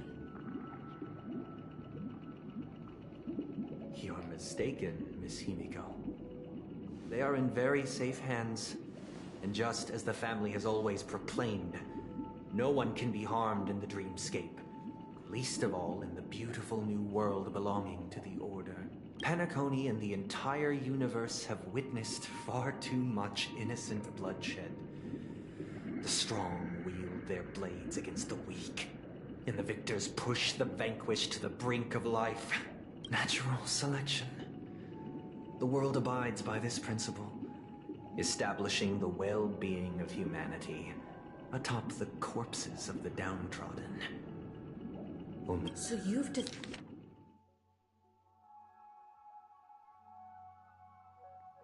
decided to resurrect a dead Eon? No one's ever done such a thing. If Miss Himiko is interested, let's draw back the veil and speak candidly. I've always firmly believed that people can understand one another through peaceful means. I'm willing to divulge the unembellished truth as to the intentions of the Order's Pathstriders, so that you will make better judgment for the Astral Express, for Panecony, and for this stretch of the universe. Words can hardly do justice to the beauty of that ideal. So, come with me, everyone. Let us retrace our steps, and see once again where this road leads. Huh? Where'd he go? Welcome. This isn't any location in Panecony's dreamscape. It's my inner world. The reason the scenery before you remains unchanged is because your consciousness has drawn on similar concepts to fill in the gaps.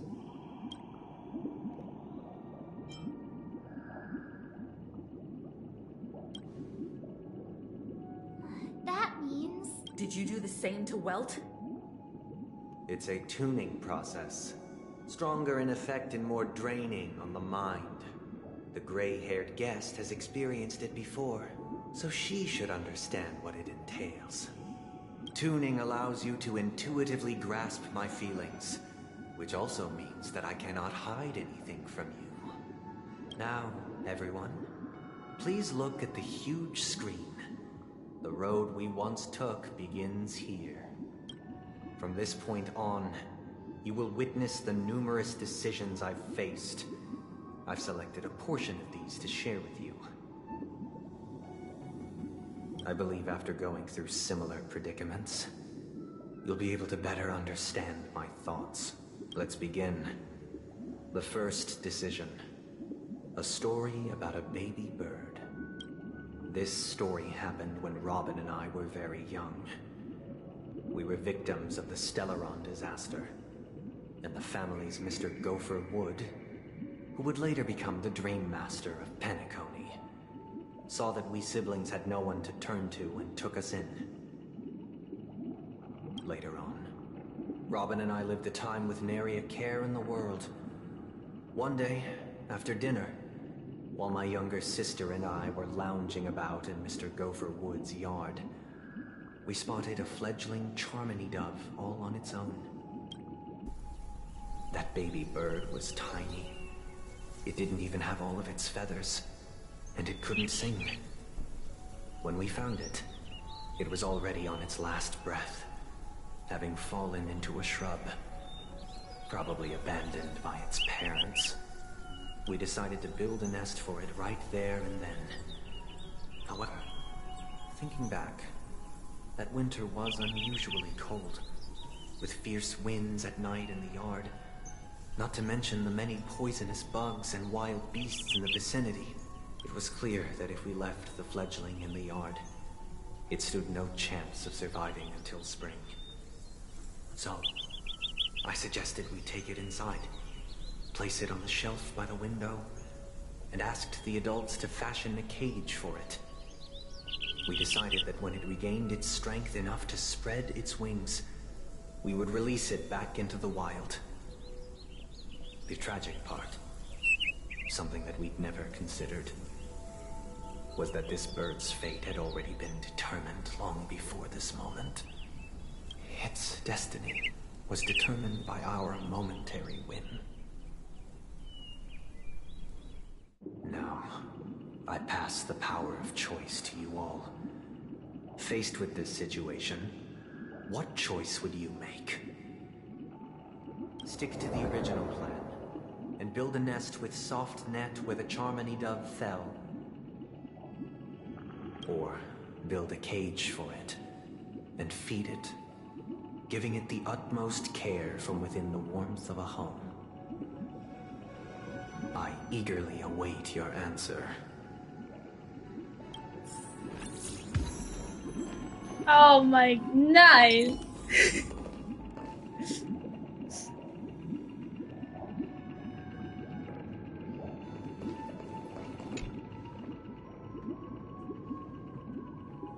That guy just casually throws this kind of question at us? What exactly is his deal? But fine, I'll answer, I guess. If it were me, I guess I'd choose to build a cage for the little Charmony dove. After all, leaving it there, it's bound to get hurt by wild animals or something. And that'd just be too sad.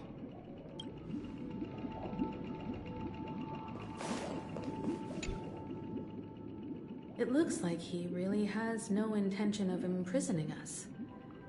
If it's just a quiz, I suppose it's fine to humor him. Back to the question. I would personally choose to build the little Charmony dove a cage. No special reason. I do think that a fledgling should have the right to fly into the sky. But if it can't even live to that point, then there's nothing to talk about to begin with.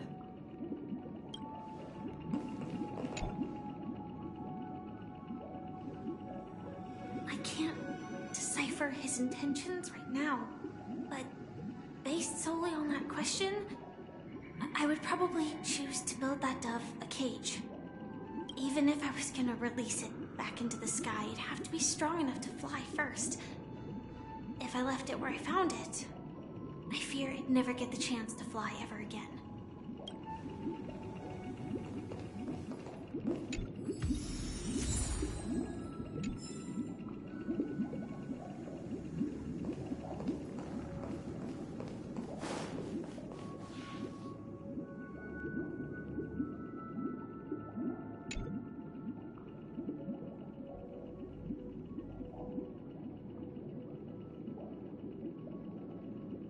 I'm happy to see that you made a choice similar to ours. If your mind is made up, let me reveal the outcome of this choice. We passionately nursed it back to health, preparing only the best food for it every day. We even preened its feathers. Later, on the day that Robin left Panecony, we opened the cage door and let it fly back into the sky. I watched it for a long while by the window, probably about 3 or so days. In those 3 long days, the little Charmony dove tried again and again to spread its wings to fly into the sky, but fell to the ground, only to keep trying. Finally, on the 137th attempt, it succeeded. But its attempt did not go perfectly. After flying unsteadily for a while, it fell to the ground, unable to grasp the direction of the air currents. The fall shattered its wings. It writhed helplessly in my embrace. But it was all for naught, finally succumbing to a painful demise.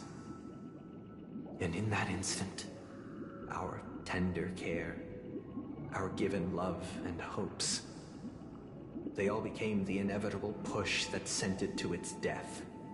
I deeply regret the choices we made. Next, let us head to the second decision. This time, it's the story of a dream chaser.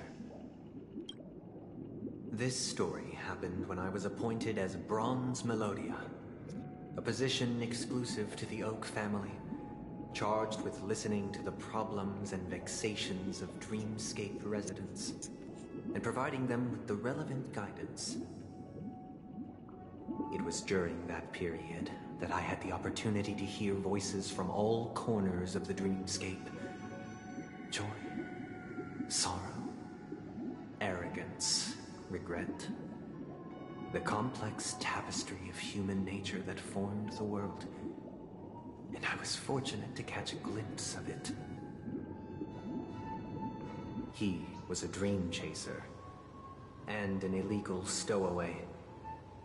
Just like the rest of them, he came to Panecony in search of a better life, except that, to most people, the price he paid, I suppose you could say it was everything. He told me I sold everything I could at home. The house, the land, even his 2 children. He said he could not afford to raise them, and that at least they could eat if they lived as slaves. He had a plan in place.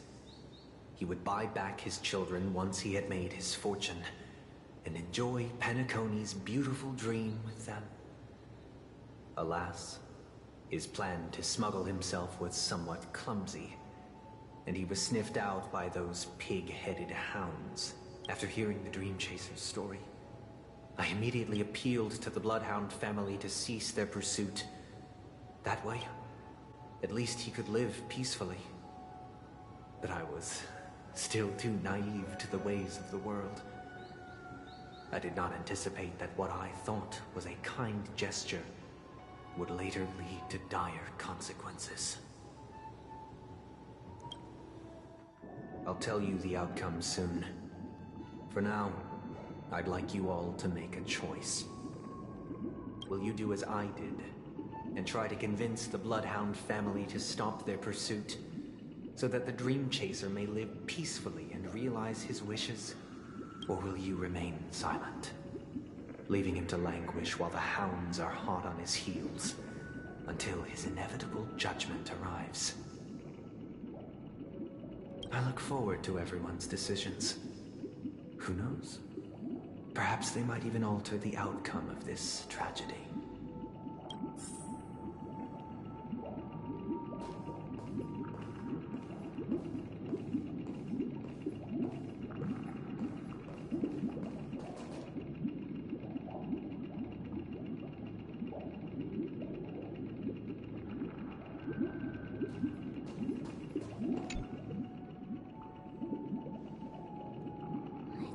Illegal stowaways are really quite common on Panecony.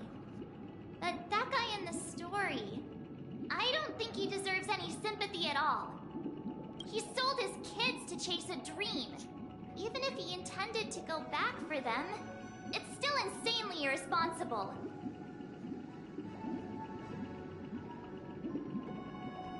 With that thought, there's There's only one choice. Let the Bloodhound send him back home. This person deserves to be punished.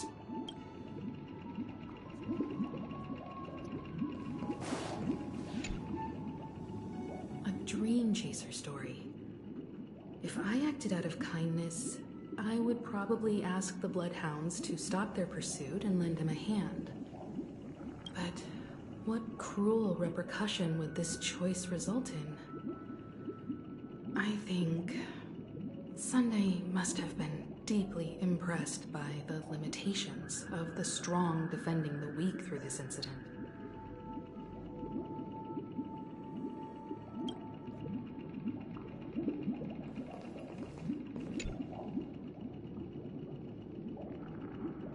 This question... Surely it has some connection to the baby bird story. And this connection is precisely the breakthrough Sunday aims to use to persuade us. I'd probably choose to ask the Bloodhounds to cease their pursuit.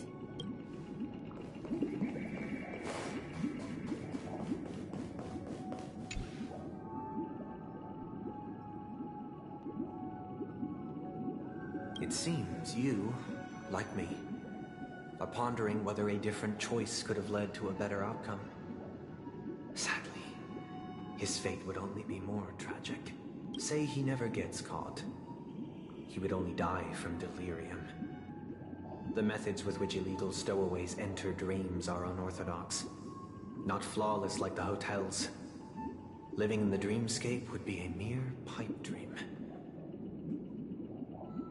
Should he be apprehended? Could the hounds afford to turn a blind eye? The answer is a definitive no.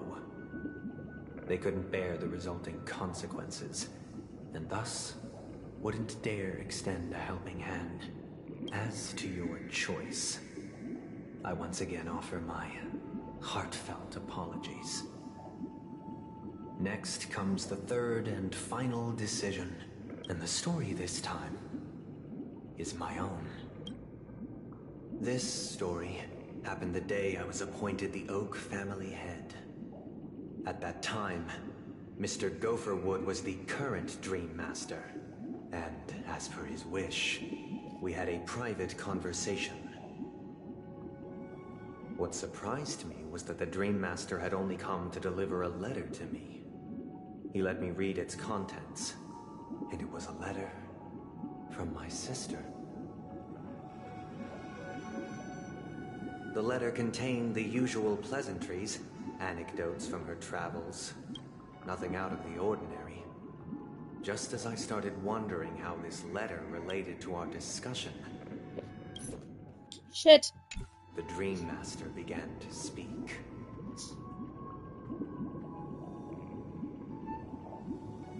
Do you know who wrote this letter? My sister, of course. But why would you personally visit me to hand me a letter from my sister containing mere trivialities? To help you grasp the full scope of this issue. Do you know where Robin is at this moment? From what the letter indicates, she must be in Caspelina 8, correct? She's touring there right now. Correct. Has she mentioned anything about a stray bullet? A stray bullet? What? A war has broken out on that planet. It is because of this very reason that Robin chose this destination. To spread the word of the Harmony. And to save the lives of that planet. She personally made for the front lines. She hoped to ease the people's suffering with song, and was willing to brave mortal danger to deliver the IPC's medical supplies. Unfortunately, stray bullets show no such compassion. Is she all right? If the operation was successful, she should probably be recovering in the field hospital.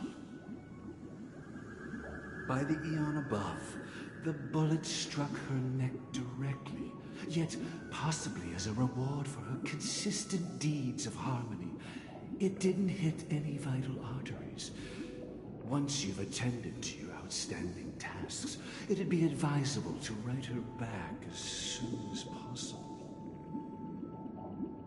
Those damned savages! I'll pack my bags right away.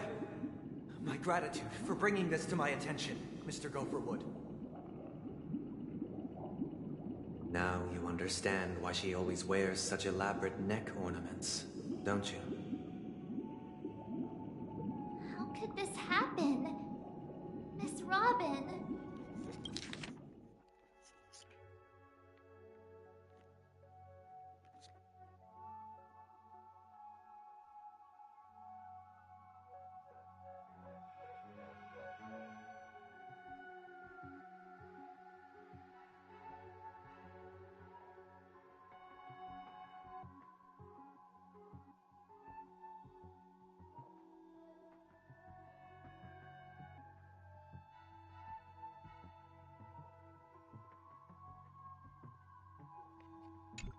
It's all in the past, so please don't worry. I share this in the meager hope that you will understand the harmony's limitations and predicament. As grandiose as the strong defending the weak sounds, many times, it is nothing more than wishful thinking. Likewise, I've prepared one last question, one last choice. But rest assured, this choice will not have any grave consequences, because this is merely a figment of imagination, a nightmare that has haunted me through countless nights. If you ever had the opportunity to make a choice like I did, would you still support Robin's journey on the path of harmony?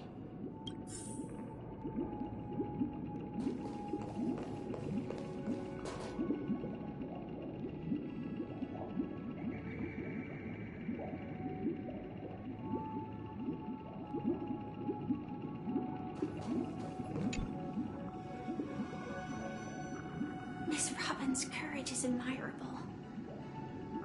And here I was thinking she was just another superstar celebrity. But the fact that she's also Mr. Sunday's younger sister? No, I doubt he'd wish harm on his own flesh and blood, no matter how grand the ambition.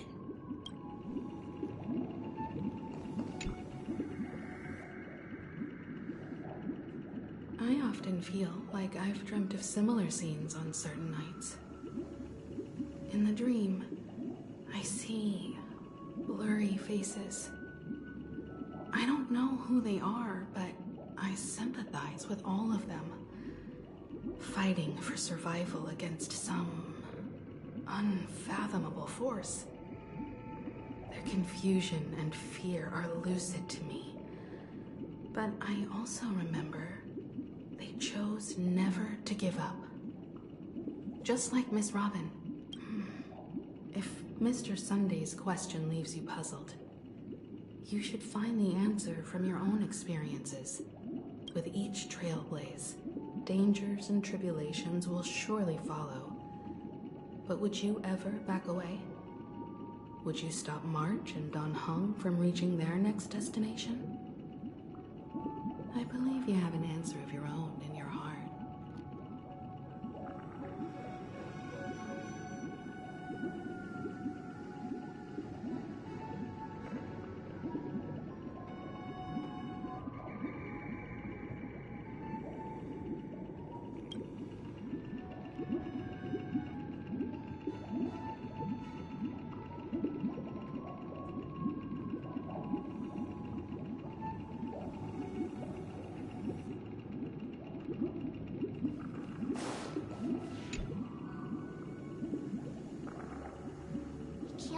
That happened to Miss Robin. The strong defending the weak is a great mantra, but if I had to pay such a price, I don't know what I'd do.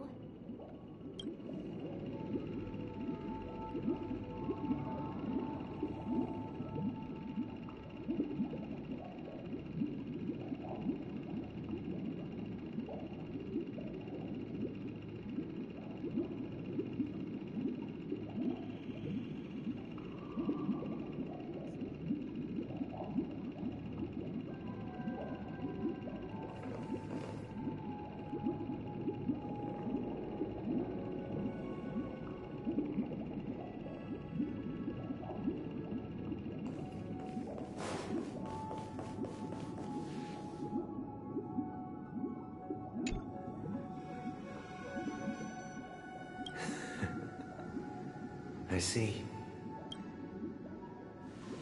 I am now aware of everyone's stances. Raising these questions merely serves to illustrate one point. The plight of Panecony cannot be salvaged by the Harmony. The true foundation for a sweet dream paradise can only be established through the Order, where the strong govern the weak.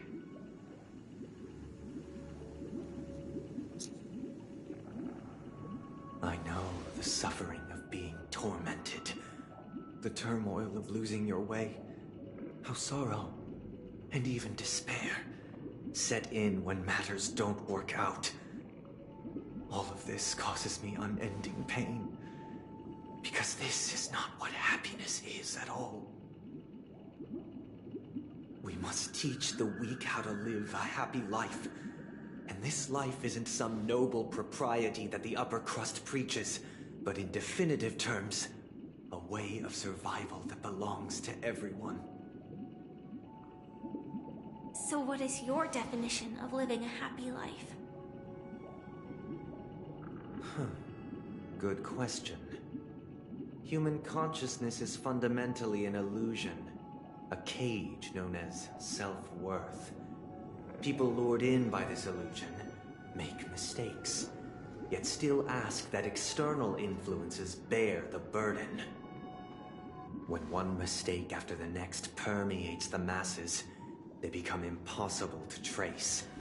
Thus, the amassing of these individual cages culminate to form a prison, a place dictated only by the rule of survival of the fittest. Nature is always accompanied by predation and sacrifice. Its antithesis is known as order. That is what I want to do. Unite people's happiness under the banner of order.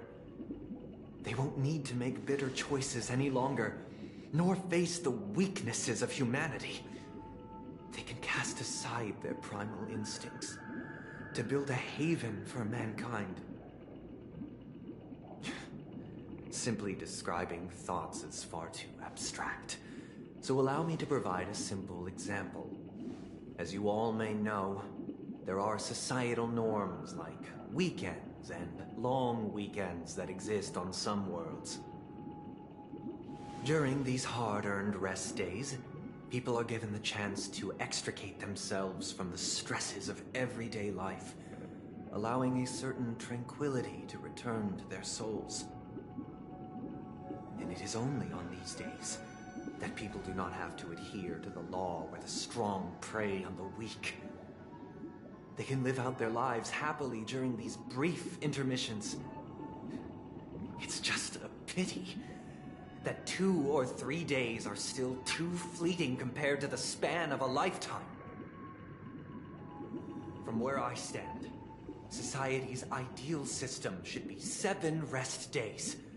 Following Sunday, there should ensue a second, a third, and indeed an infinite procession of Sundays. This should be the face of the new world. Idyllic, eternal, peaceful days.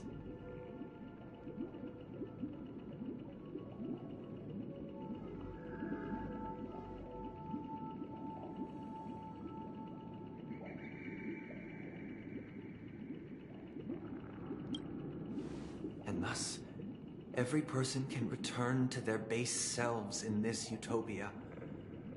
Some gaze in reverence at the stars, pouring their whole beings into calculating the distance between us and the isolated world of Pagana.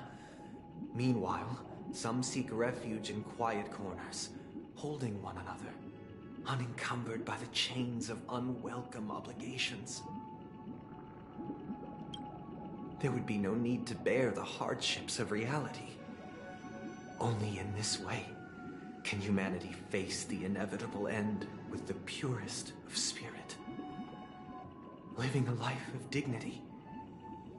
This is what it is to live in bliss. Miss Firefly, you who are stricken with entropy loss syndrome, you of all would surely understand this.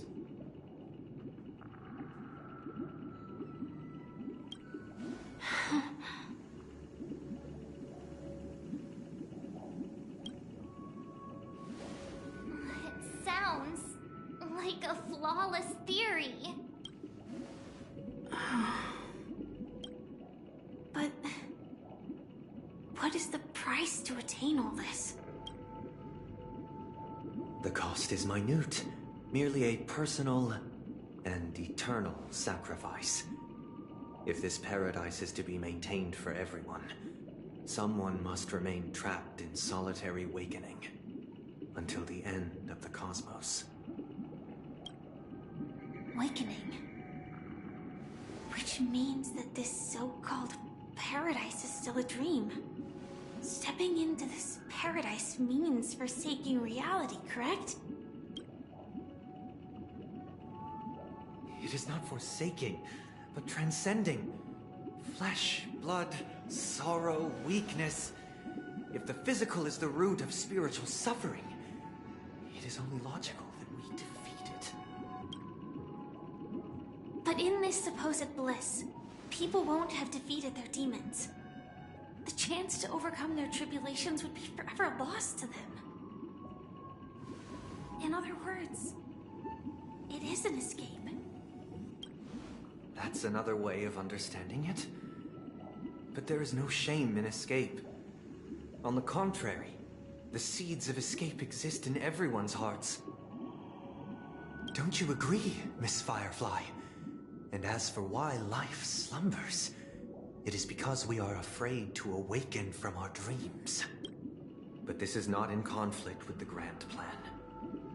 Only in acknowledging this can we truly understand the frailty of human nature, and from there, show compassion and protection.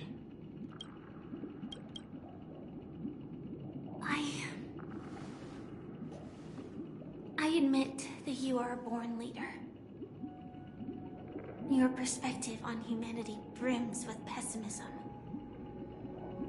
Yet you express compassion for all, even when your heart pities them. But unlike you, I live for the self. From my perspective, individuals making choices for themselves is their birthright. The want to escape may be innate in the weak. But whether they are weak or not, it is not up to another to decide. Perhaps in your mind, you also view me as weak?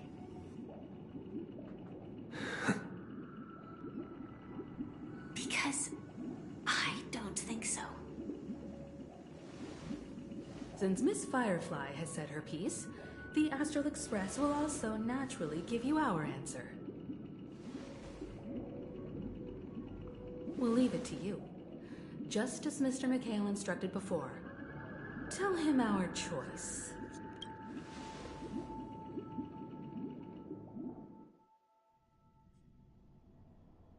What is this place? Does this place ring any bells, Misha? I don't know, but I feel a sense of déjà vu. What is this place? It's the realm within a dream bubble. This was left to the Astral Express by a nameless, but weirdly, when we entered it, it was completely empty. Dr. Edward from the Dreamscape sales store told me that dreams are formed from memories, and a dream bubble can't take shape if its core is empty. So I thought you might be able to help us in unraveling this mystery, Misha. As a hotel doorman, you know Panecony best among us. I don't know much about dream bubbles, but if you want to figure out what this mansion is, I'll do my best. I'm counting on you then. Himeko, I still don't get it. Why were you so sure that Misha had a connection with this dream bubble? I wasn't sure. It was just a hunch. But since Misha feels familiar with this place, my hunch might be correct. Shit! Exactly. This is where you and Firefly encountered death, which we now know as dormancy. Considering its connection to Dreamflux Reef, it's not surprising it appeared here. The question now is, who brought you here? Based on the clues we have so far, it's unlikely to be that masked fool. So identifying them is crucial to us. We're drawing closer to the truth once more. Let's give Misha some time, as I believe he'll unveil the secret of this dream bubble. All right, but there are doors all over the place. Which one should we choose? Do you have any idea, Misha? I guess... maybe this way?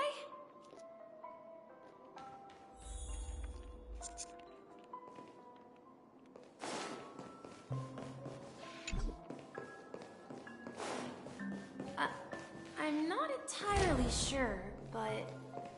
let's give it a try.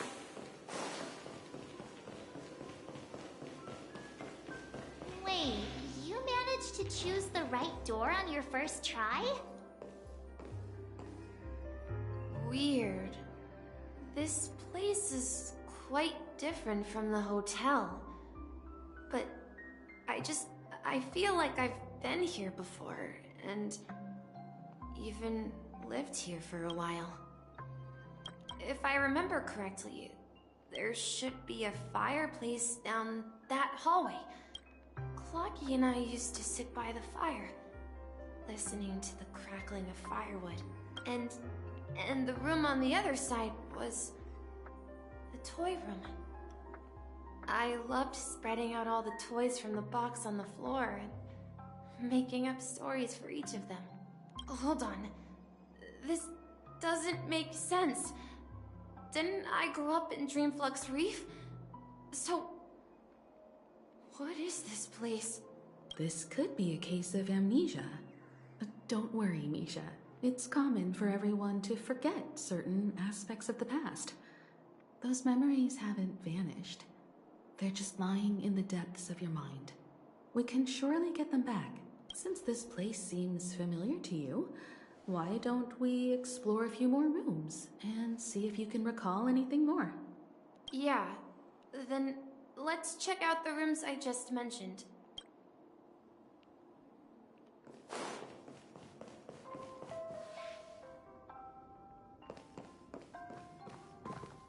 Mikhail, that's the name. Now we all know him as the Watchmaker. So, who is he talking to? Do you know anything about it, Misha? I'm sorry, I don't know much about the Watchmaker, but Mikhail...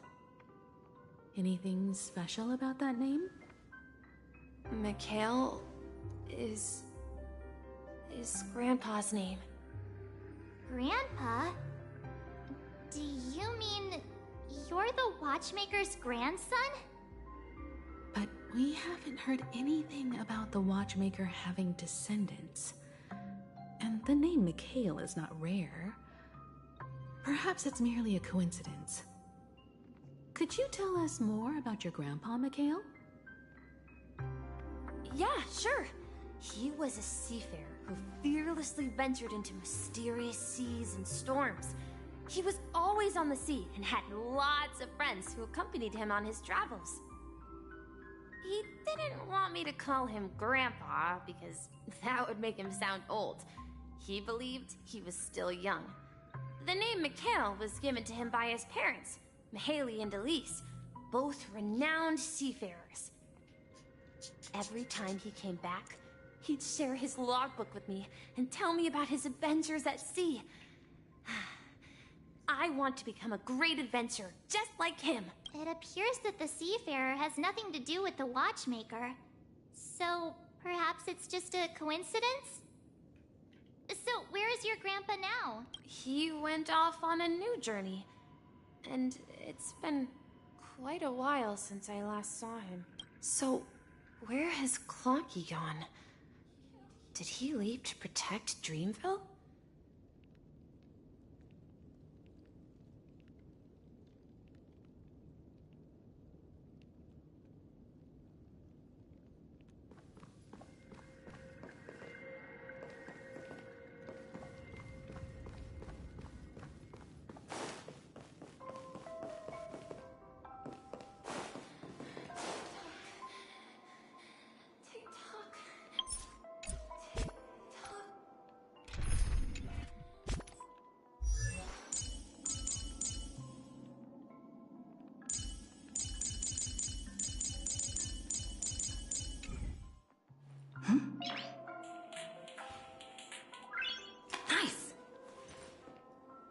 Nein! Sie sagt nice und nicht noise.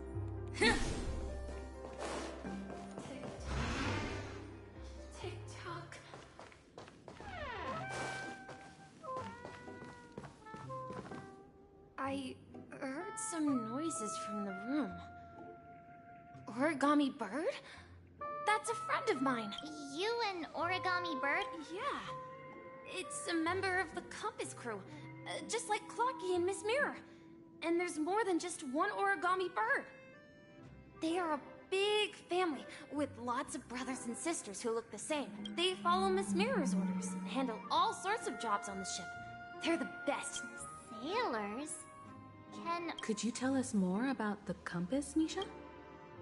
The Compass is a ship bound for the New World.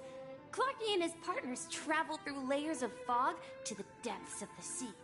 Whenever there is danger, Clocky will use a compass and guide the ship in the right direction. That's a great story. But in the Panecony cartoon, Clocky and his partners have always lived in Dreamville, and... Huh? Oh, that does seem weird. I clearly remember... Clocky arrived in... Perhaps Clocky has a hidden past. I think... I hear the sound of water. You once mentioned there's a magnificent fountain up ahead.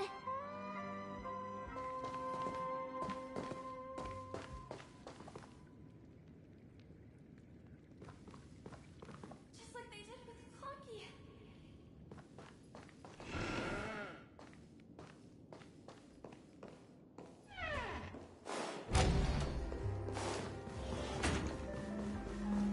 Look, there it is! The water resembles a precious jewel, embedded in the dreams of all. Every time I gaze at the shimmering lights beneath the waves, it feels as though I'm back in this place. Have you recalled anything, Misha? Yeah. I saw these sentences in Grandpa...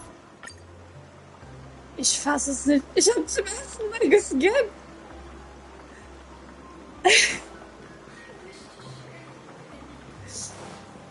Ei. Nicht.